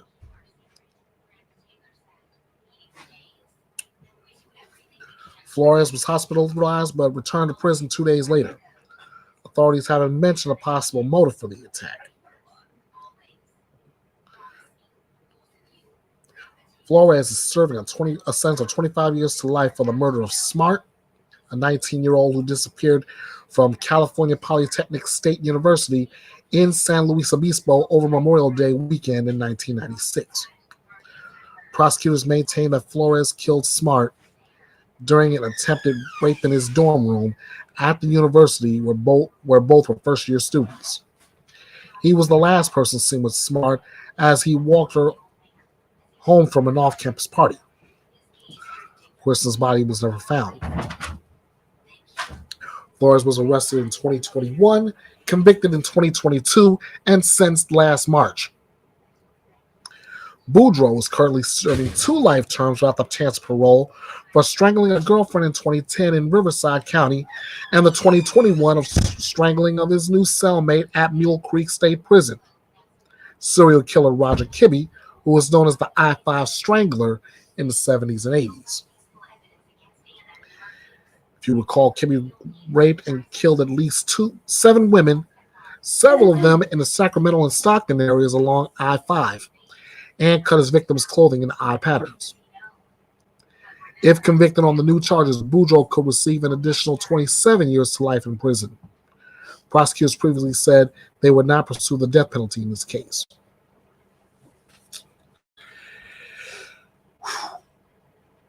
27 years to life on top of on top of 2 life sentences. Jeez, come on, man. To say you'll never see the light of day again is a gross understatement. I don't know how. The cars are moving now. Yeah, I can tell you how. Slow. Nah, that wasn't slow. Really? Then they're really taking a risk then. Oh, babe, I just got finished doing this one story that set me off to no end. Are you finished? No, not even. Live. I'm still live. That's why I'm talking to you right now with this one. Like I said, I just got finished doing a story that set me off to no end. Now, I want you to make this make sense. 24-year-old woman, right?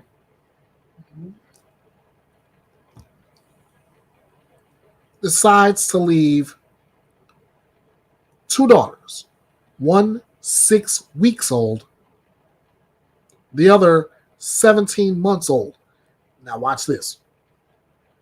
The 17-month-old left in a playpen. No way for her to get out. The 6-week-old, you're going to love this. She leaves her propped up on a bed. Whoa. Leaves her propped up on a bed. Yeah. Gives her a baby bottle. What's in a baby bottle? Okay, what's normally in a baby bottle? Milk. Right? Yeah. Okay, take that milk. Add NyQuil. Add melatonin. Stir. Top and serve.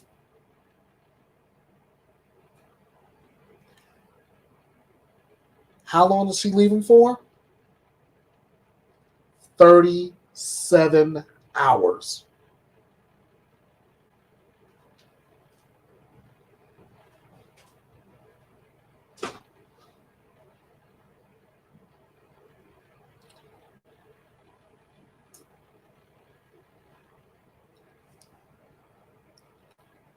She just walked off.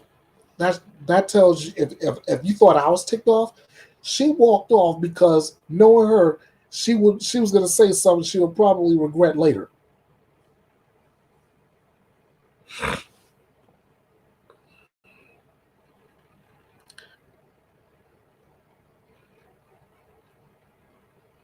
That's why stories like that, I make sure I tell you all there's a trigger warning attached to it.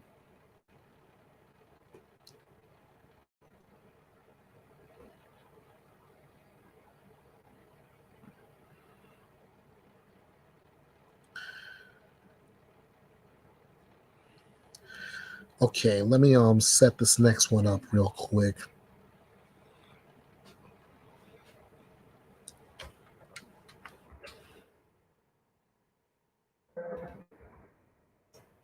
I'm going to church tomorrow. I'll be video this one. I don't think so either. We'll talk about that later.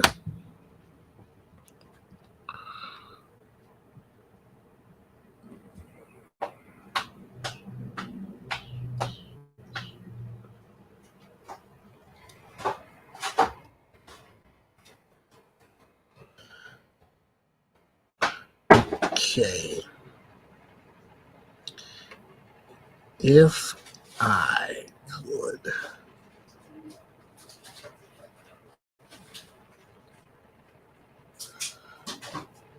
Okay, I can't do like I want to do with like I did with the Mikkel Big story, but I still can present this one. So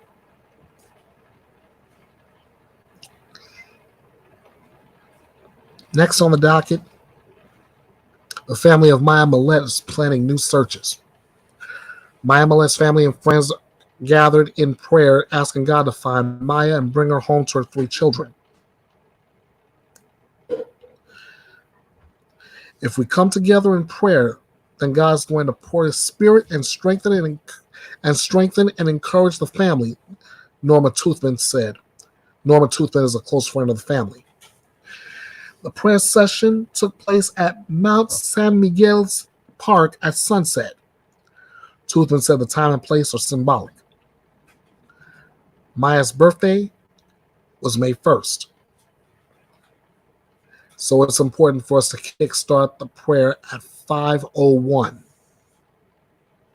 The park is also important as it is located next to Millete's residence and served as the initial search site when she went missing exactly 3 years ago.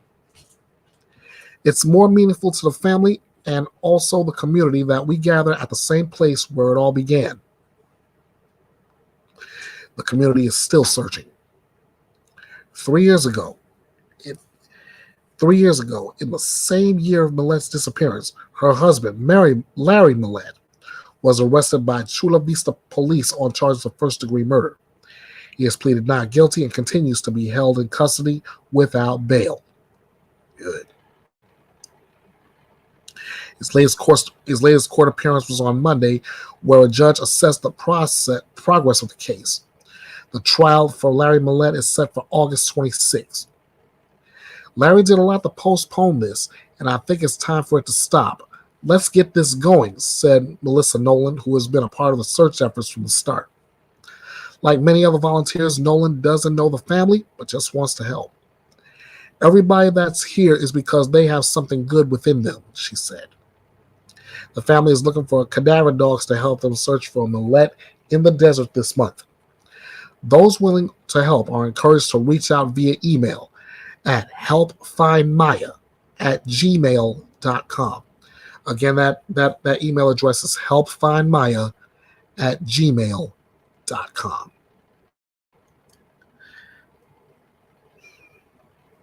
Let's hope and pray that they find something that will bring Maya home, one form or another.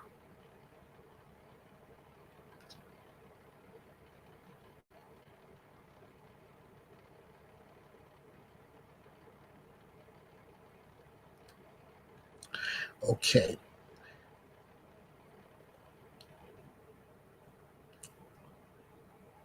All right.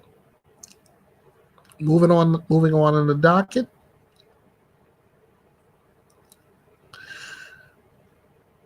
Yes, I'm still on, guys. This is why I stated earlier that this is an expanded edition.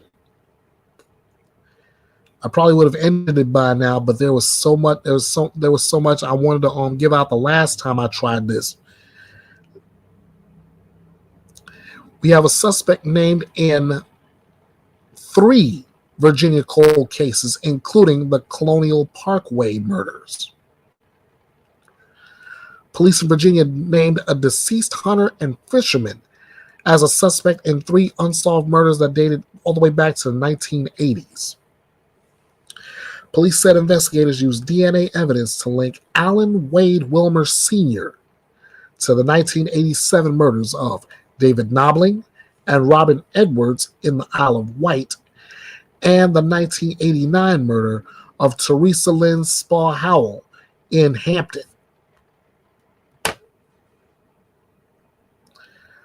Wilmer Sr. died in 2017 in Lancaster County, Virginia, at the age of 63.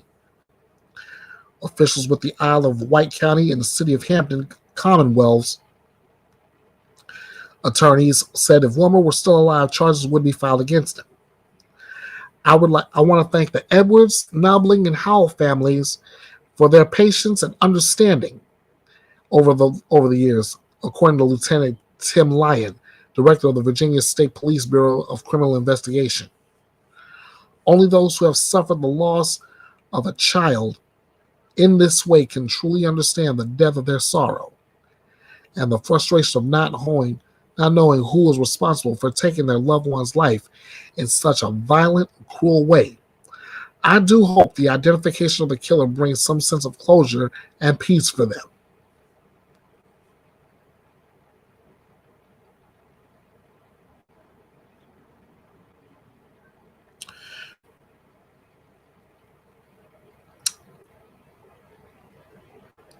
First murders connected to Wilmer happened in September of 1987, On September 23rd, David Knobling and Robert Edwards were found shot to death along the shoreline of the Ragged Island Wildlife Management and Refuge area on the south bank of the James River, according to Virginia State Police. Knobling and Edwards were just 20 and 14 years old, respectively, at the time of the murders. Edwards had been, according to police, had been sexually assaulted. Over time, their murders were lumped into a series of unsolved crimes that spanned from 1986 to 1989, known as the Capitol Parkway murders. Many in this region will recognize the Isle of Wight County double homicide as one that occurred during a series of double murders collectively known as the Colonial Parkway murders. That's coming from Virginia State Police spokesperson Corinne Geller. Although the similarities in these series of double homicides that spanned a 3-year period cannot be ignored, there is no forensic nor physical evidence to link the Isle of Wight County homicides to those other double murders.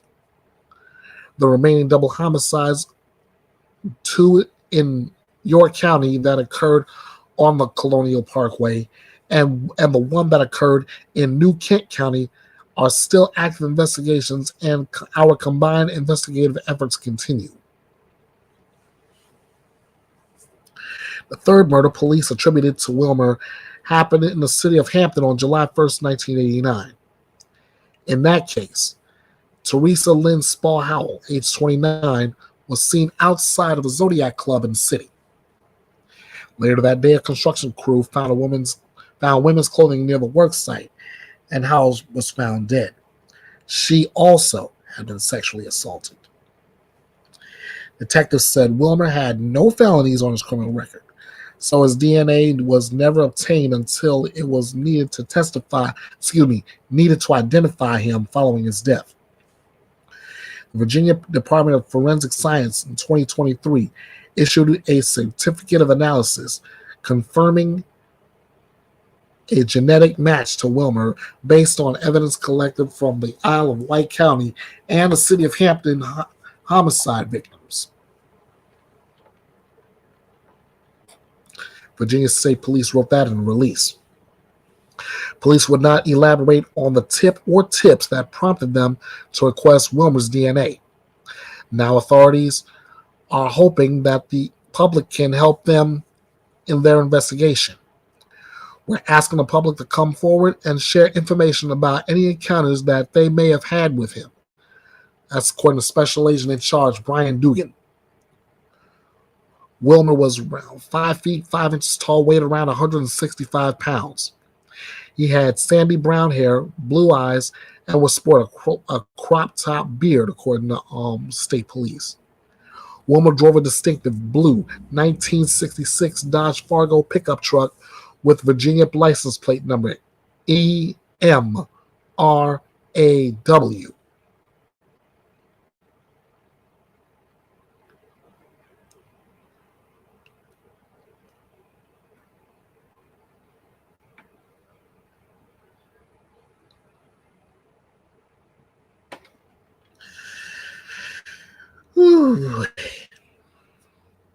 Okay.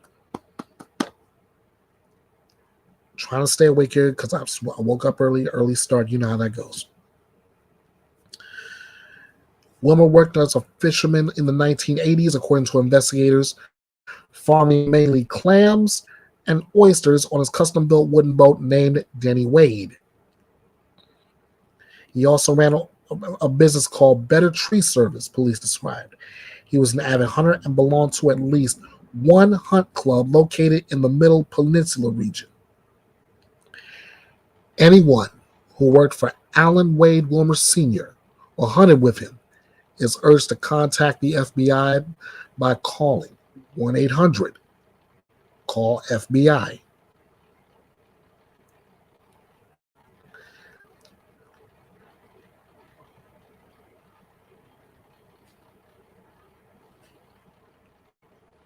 Oh, come on, please, don't do this now.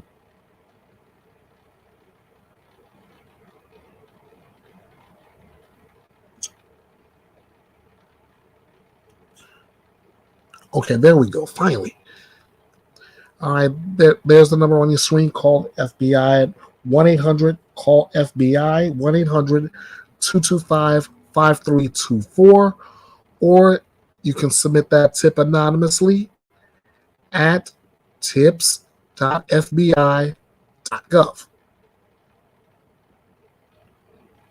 Anyone with information, you can also reach out to the Virginia State Police by email at questions@vsp.virginia.gov, or you can reach out to the Peninsula Crime Line.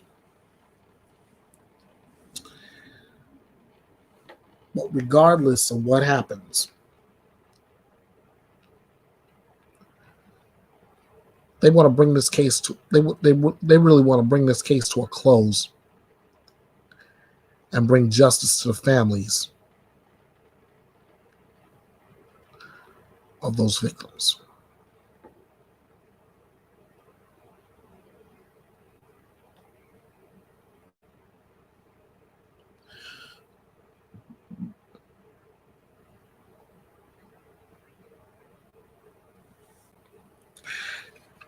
And here we go with another teacher rape student story. This one out of Missouri.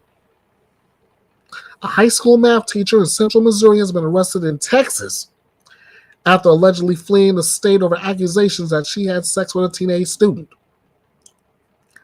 Authorities said 26-year-old Haley Nichelle Clifton Carmack was arrested last week while visiting family near San Antonio, Texas. The Garden Ridge Police Department said this in a Facebook post that she was charged with second-degree statutory rape, endangering the welfare of a child, sexual contact with a student, and fourth-degree child molestation. Police said Clifton Carmack was booked into a Texas county jail and is awaiting extradition back to Missouri. She is listed online as a high school math teacher in Lackway, Missouri, about 145 miles southwest of St. Louis. Court documents allege that a witness reported having a reported sexual relationship between Clifton Carmack and another student to a school resource officer, according to KMIZ. The outlet reported that the witness was shown photographs by the victim of scratches from the alleged sexual interaction, and also heard a suspicious phone call between Clifton Carmack and the victim. Shortly after police obtained messages between the two, a warrant was issued for her arrest and a bond was set at $250,000, according to court documents. $250,000. KMZ said the father of the victim was also charged with first-degree endangerment for allegedly having the knowledge about the sexual relationship but not doing anything to intervene.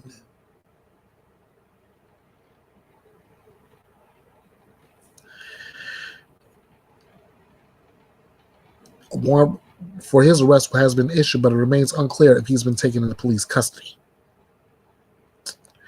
Dang. It's one thing when it's one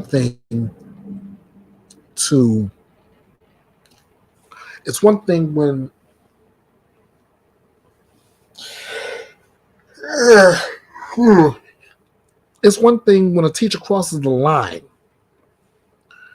We should know a little bit about that in our history, right? Mary Kay Letourneau. Only thing was with that, she actually had a relationship with that student.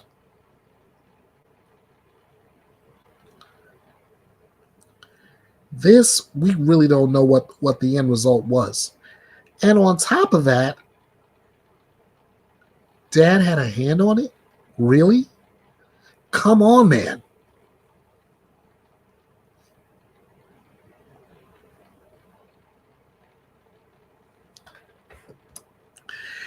Now I've got a couple of updates on the case in which the guy that is accused of killing rap legend Tupac Shakur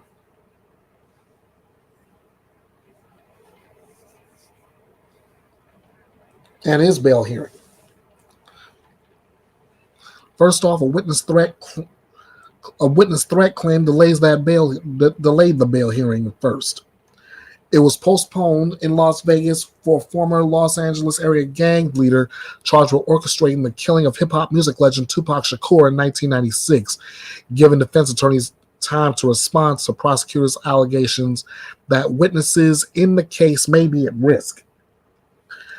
Dwayne Keefe D. Davis court-appointed attorney sought the delay to respond to prosecutors' allegations filed last week that jail telephone recordings on the list of names provided to Davis from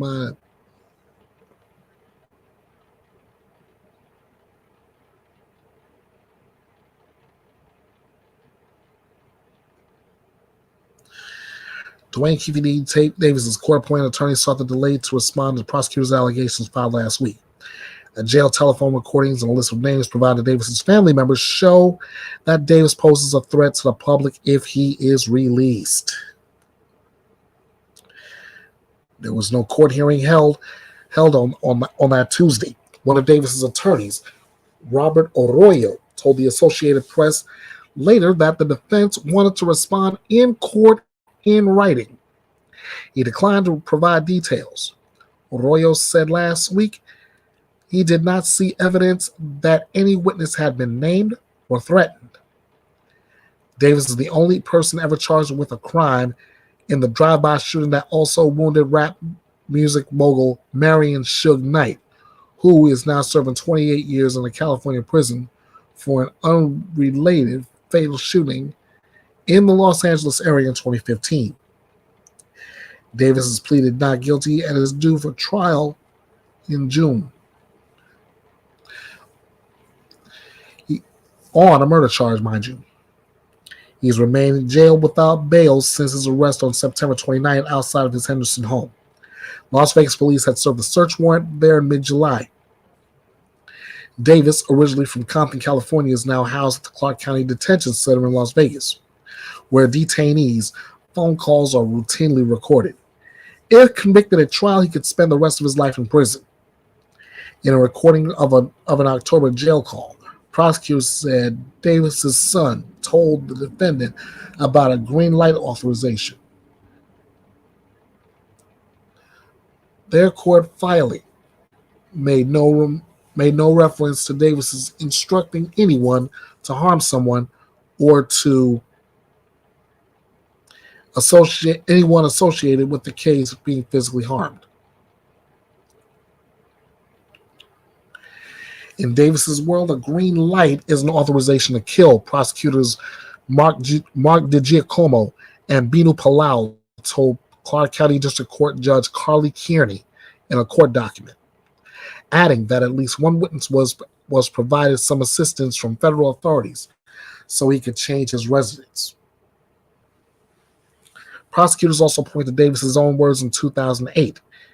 In police interviews, his 2019 tell-all memoir, and in the media that say he provides strong evidence that he orchestrated the September 96 shooting.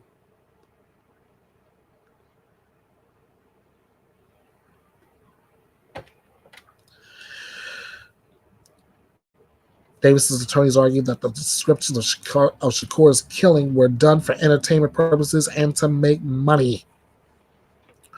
Arroyo and co-counsel Charles Cano have argued their 60-year-old client is in poor health after a battle with cancer that is in remission. He poses no danger to the community and won't flee back to avoid trial.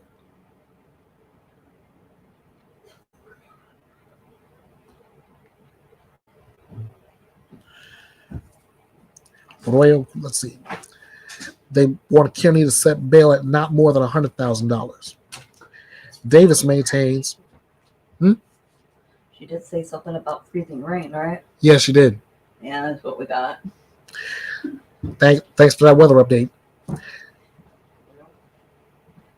Davis maintains that he was given immunity from prosecution in 2008 by FBI agents and Los Angeles police who were investigating the killings of Shakur in Las Vegas and rival rapper Christopher Wallace, known as the notorious B.I.G. or Biggie Smalls, 6 months later in Los Angeles.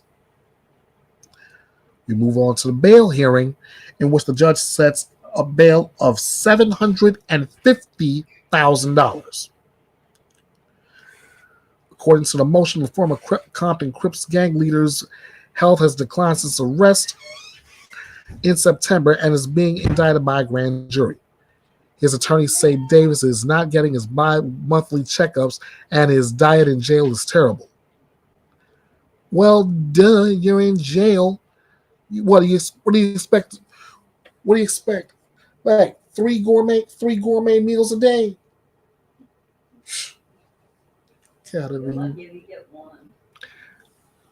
The key word in that babe was gourmet. That's a contradiction in terms. You getting a gourmet meal in jail.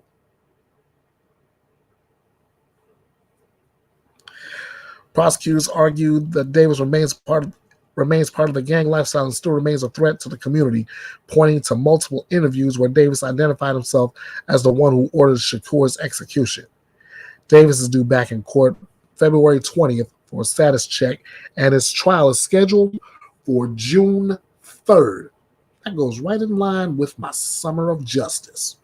Can't wait.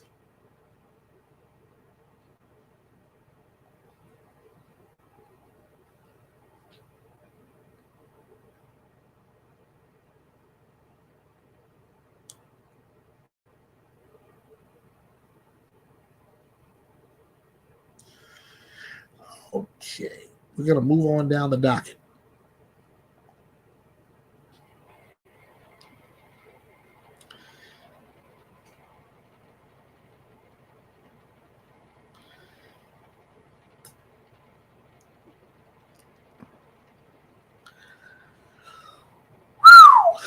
Trigger warning.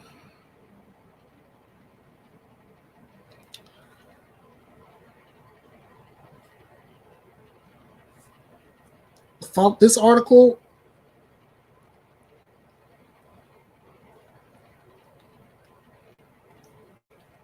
although I'm sharing it, is kind of graphic.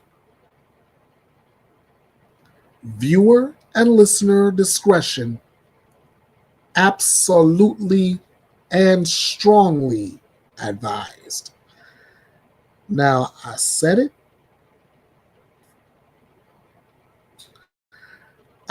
Now I'm going to put it up. Hold on 1 second. Because I'm still showing this off.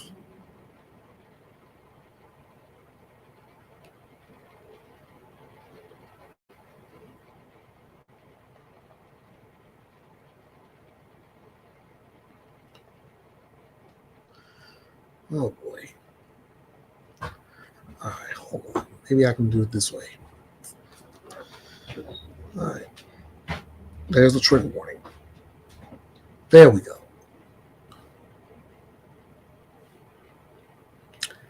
All right, as I just stated, viewer and listener discretion strongly advised.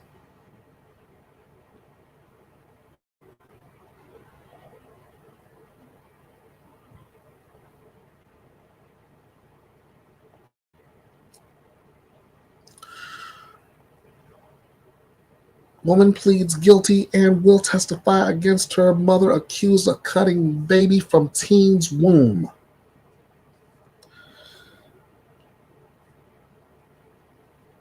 A 29-year-old Chicago woman has pleaded guilty to first-degree murder after authorities said she helped her mother kill a pregnant teenager whose baby was cut from her womb.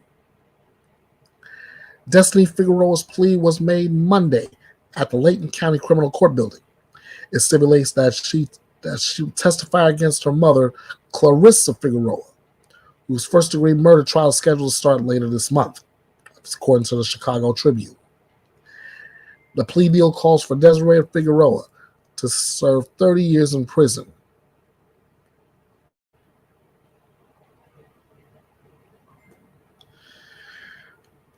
Prosecutors said Clarissa Figueroa strangled 19-year-old Marlene Ochoa Lopez with a cable on April 23, 2019, after she was lured to the Figueroa's home with the promise of free clothing for her unborn child. Ochoa Lopez was 9 months pregnant. Clarissa Figueroa then called 911, saying she'd given birth and the next she is not breathing.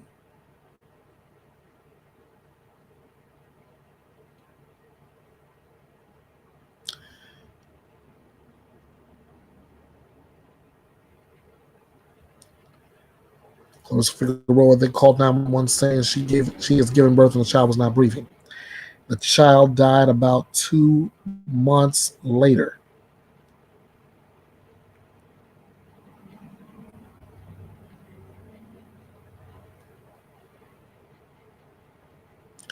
Authorities say not long after Clarissa Figueroa's adult son died of natural causes, she told her family she was pregnant. They say she plotted for months to acquire a newborn, and that she posted an ultrasound and photos of a room decorated for a baby on her Facebook page. In March 2019, she and Ochoa Lopez connected on a Facebook page for pregnant women. Detectives investigating Ochoa Lopez's disappearance learned that she had gone to the Figueroa's home. 2 weeks after her disappearance, police found her car parked nearby and were told by Desiree Figueroa that Clarissa had recently given birth. DNA tests later determined that the child was not Clarissa's.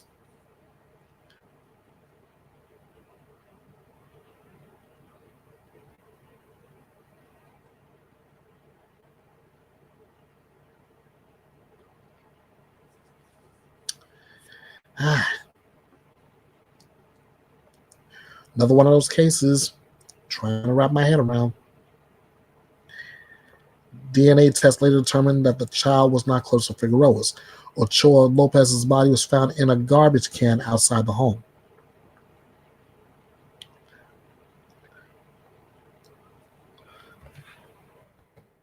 Clarissa tricked her boyfriend. Maybe I'm pronouncing his name as Peter Boback, into believing he was the father. That's according to police and prosecutors. Boback cleaned up the crime scene and was sentenced to 4 years in prison after pleading guilty last year to obstruction of justice. About 6 months after Ochoa Lopez was slain, Desiree Figueroa gave birth in jail to her own child.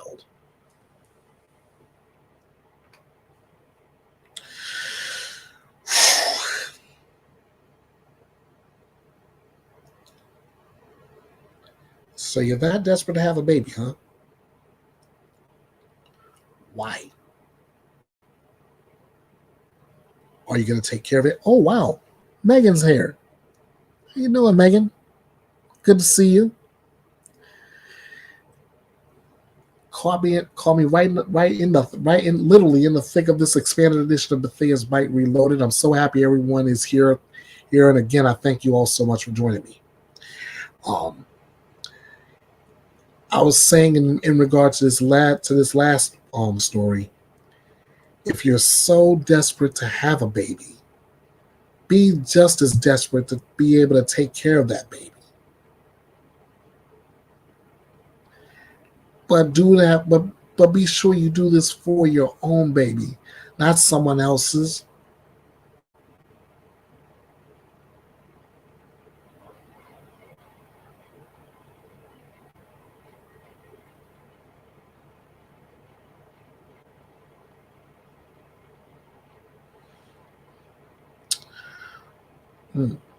It's very early here. 5:50. Wow. 5:50. Well, good morning to you.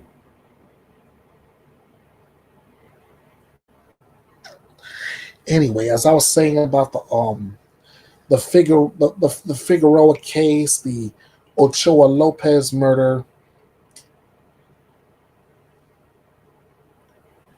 If you're that desperate to have a child, be just as desperate to be able to take care of that child, because right now all that's doing what just happened in this case is only grounds for murder, murder, obstruction of justice in one case, life sentences. It's all going down like that.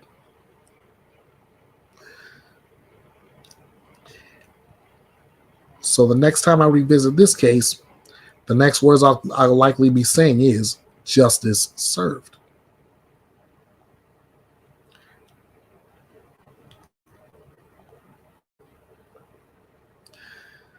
And next on the docket is another missing mom case.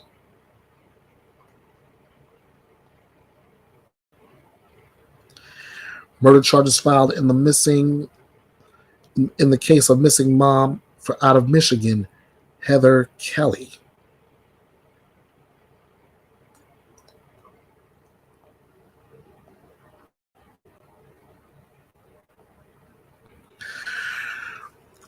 On Wednesday, what prosecutors announced an arrest in the case of a Michigan mother who has been missing for more than a year. Heather Kelly disappeared in December 2022. Investigators say she was about to leave home when she told her 8 kids, she would be back soon. She never returned. Kalamazoo County Prosecutor Jeffrey Gettings said at a news conference that charges of open murder had been filed against Kelly's boyfriend, Carlos Watts Jr. Carlos Watts Jr. On December 11, 2022, her abandoned vehicle was discovered in Comstock Township. It had been set on fire, according to officials, and blood was found in the back seat and her clothes were found nearby.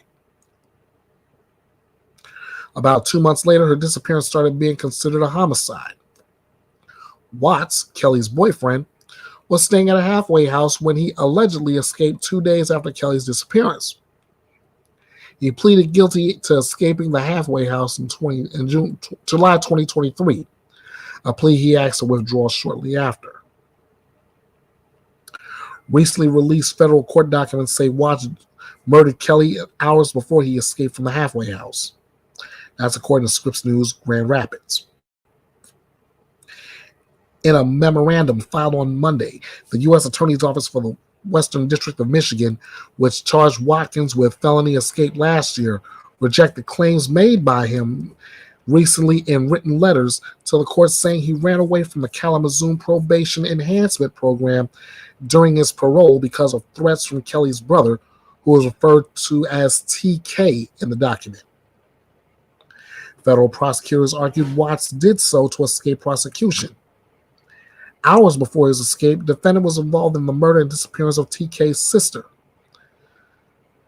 Defendant's escape from KPEP was not done to avoid a harm from TK, but to avoid the ensuing police investigation. Defendant was escaping criminal liability for murder. They added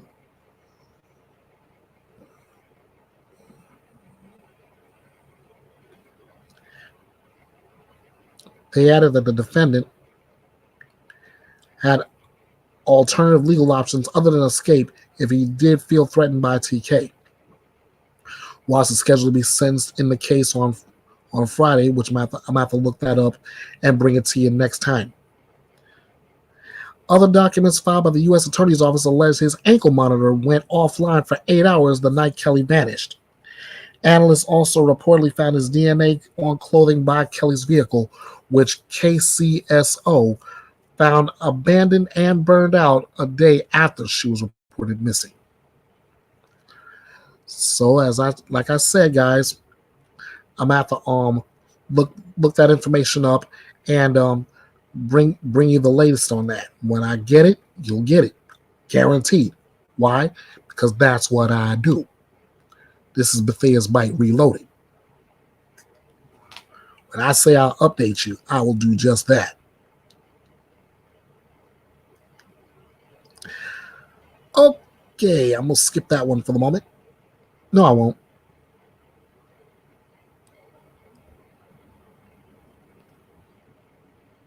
Yeah, I won't. No, I won't. I won't skip that one because this has been a lot of talk about it.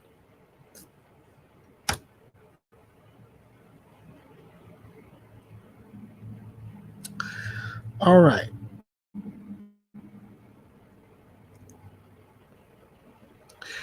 All right. Let me put a little music twist on this.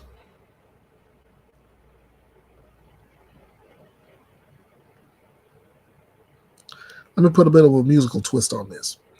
Remember how Taylor Swift came out with her own re-recordings of a lot of her own popular music? Well, imagine this, instead of it being music, it's your life story after you come out of prison. Well, there it is, Gypsy's version. Gypsy Rose Blanchard's story in her own words. Now, I won't try to go through this whole entire article. I mean, it's like I could all I can do is break this down. Is like everything. It's like she wants to tell her own story from her own perspective that may show up in the Lifetime movie, the Prison Confessions of Gypsy Rose Blanchard, or the new book released, Conversations on the Eve of Freedom.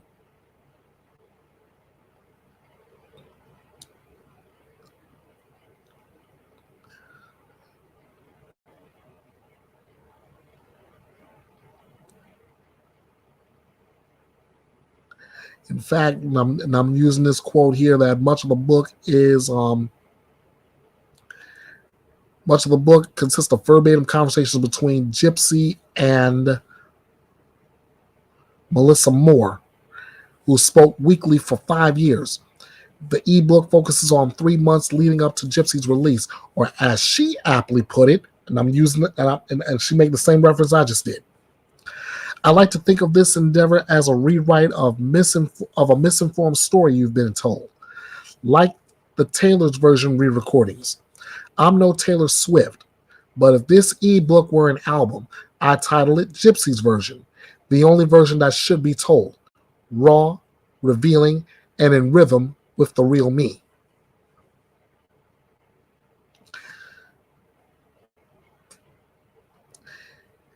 In that ebook, it breaks down the nitty gritty of her life in shocking details. Like, she's 32 years of age today, but she didn't learn her true age until 2015. She thought she was 14 when she was really 19. She took baths with her mom as an adult, and her mom shaved her private area. She referred to it as making her clean. Until prison, Gypsy had been educated via Christian homeschool curriculum. She didn't know much beyond ABCs and 1, 2, 3s. Gypsy eventually obtained her high school equivalency through prison. To this day, Gypsy wears dentures because Dee Dee numbed her gums to make her drool, so doctors would remove her salivary glands. Some teeth fell out, others required extraction. The rest decayed. Gypsy's public defender was also the person who informed her that she didn't have leukemia or other debilitating ailments. Somewhat ironically, Gypsy had a hard time trusting that public defender because at the time she was coming to grips with the fact that the only person she trusted, Dee Dee, had betrayed her her entire life, and she had never heard of Munchausen by proxy until preparing for trial. It wasn't until then that she realized her mother suffered from mental illness. All I can say If I get the money for it, I'd be very interested in this book, in this ebook. I want to know more about all that she's gone through and why it led her to committing the act that she committed.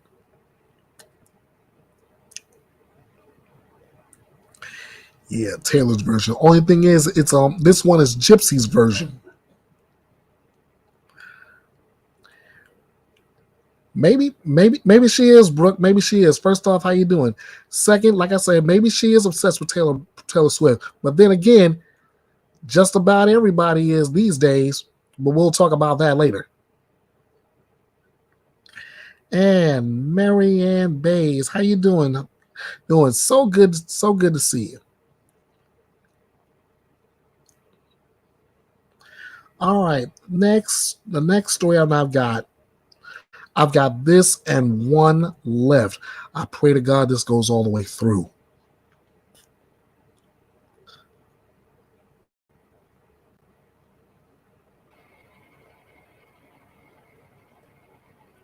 I pray to God this video goes all the way through.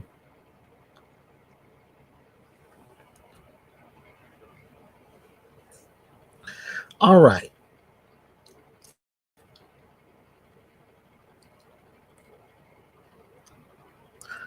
Yeah, the Mayo Clinic poison expert indicted after his wife's fatal poisoning. Good grief! What is up with people? People wanting to just take their spouses out. Come on, y'all. Let's do better than this. A former Mayo Clinic medical resident and poison specialist has been indicted on first and second degree murder charges in the fatal poisoning of his wife. A Minnesota grand jury charged Dr. Connor Fitzgerald Bowman with first degree premeditated with intent.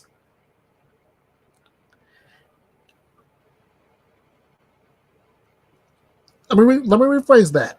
First degree murder, premeditated with intent, and second degree murder with intent on January 4th, adding to the initial charge of just the latter count, thanks to a courtesy of a statement from the Olmsted County Attorney's Office. Connor was arrested on the second degree murder charge in October over the death of his wife, 32-year-old Betty Bowman, a pharmacist who also worked at the Mayo Clinic.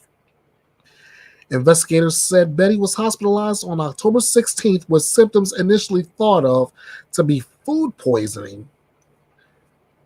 A criminal complaint notes she told a friend that morning she believed a smoothie she had the night prior with Connor caused her to become ill. However, her dehydration and stomach distress rapidly deteriorated into cardiac issues and fluid in her lungs. That's according to a criminal complaint against Connor. Betty's organs then began to fail, and she died in the hospital 4 days after being admitted. An online obituary published on August 22nd states Betty died following a, quote, sudden onset autoimmune and infectious illness. And authorities allege Connor added that point. He allegedly repeated this sentiment to doctors and others while Betty was still alive, saying his wife died after a fight with, bear with me guys, after a fight with hemophagocytic lymphohistiocytosis, or HLH. Whew. The rare inflammatory syndrome makes certain blood cells build and attack each other and can result in multi-organ failure, according to Johns Hopkins Medicine. However, Betty's test for the illness came back inconclusive. The medical examiner's office notified police on August 21st after determining the circumstances surrounding Betty's death were suspicious. Its suspicions included Connor's alleged order to have Betty cremated immediately, based on his argument her death was natural, and ordered the medical examiner's offices halted. The criminal complaint also alleges the 30-year-old attempted to cancel Betty's autopsy and ask investigators if the toxicology analysis would be more in-depth than what was done at the hospital. Upon executing their first search warrant and seizing his devices, detectives found Connor, who was a poison specialist answering calls for the University of Kansas at the time, had been researching colchicine, a drug used to treat gout. The complaint states that neither he nor any of his co-workers had received any calls regarding this particular poison. His browsing history also shows searches including internet browsing history, can it be used in court, and police package delivery, as well as a lethal dosage rate for certain substances. 6 days before Betty's hospitalization, the complaint states that he converted her weight to kilograms and multiplied it by 0.8. This conversion, 0.8 milligrams to kilograms, gets the lethal dosage rate for colchicine.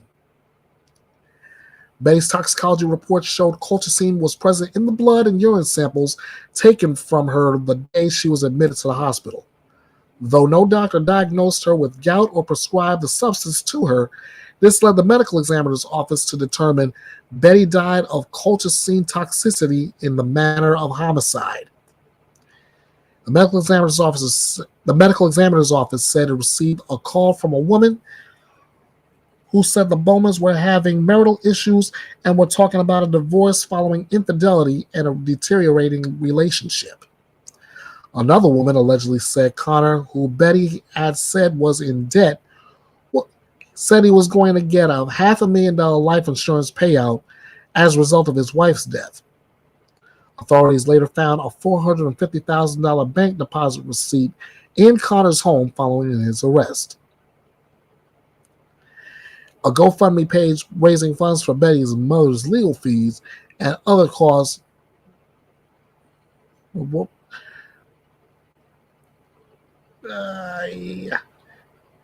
fees and other costs remembers the young pharmacist as a light to so many people.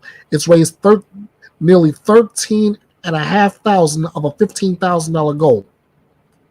Connor is now being held in the Olmsted County Adult Detention Center on a $2 million bail. He's expected to be arraigned on the grand jury's indictment on January 16th, which is this coming Tuesday. If convicted on first-degree premeditated murder charge, he faces life in prison without the possibility of release.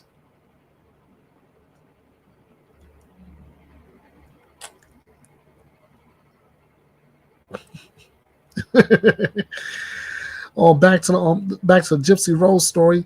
I'm not obsessed with Taylor. I'm obsessed with Iron Maiden. Okay. To each their own. Women are mainly the ones who use poison to kill their partner. Maybe not. I don't know. I don't even have that on the brain. But then again, if I've seen this way too many times. If you're gonna kill your spouse using poison to do it, usually it has to have some money involved in that. Okay, so there it is. That's the extended docket. I've already made the announcement earlier. Next month, February, it's my birth month, and I'll throw back if I want to. You throw back too if you were invested in this case that I'm throwing back to. Arizona versus Jodi Arias, starting February. I'm throwing it back. Get ready. In the meantime, I want to thank everyone for for jumping in the chat. I want to thank everybody who's watching. I want to thank everybody who plans on watching the replay. Bang, bang, replay gang. I love you guys. I love all of you. Take that love, spread it around like we always do. I want you to take care of that mental health. Be good to each other. Be good to yourselves. Love each other, love everybody else. And let's do this next time. Maybe I'll be back on my normal time spot. Noon in the east. Let's see, what is it? 3 in the east, high noon in the west. Maybe we can. All right, guys, I'm gonna wrap this up. You know how to get me all over social media: Facebook, X, YouTube, Instagram, TikTok, email. Hit me up. There's something you heard you want to put your 2 cents on. Please, I'll be more than happy to hear it. All right, that's a wrap. Thank you. I hopefully will see you again next week. Until then, you all know what to do. Like this.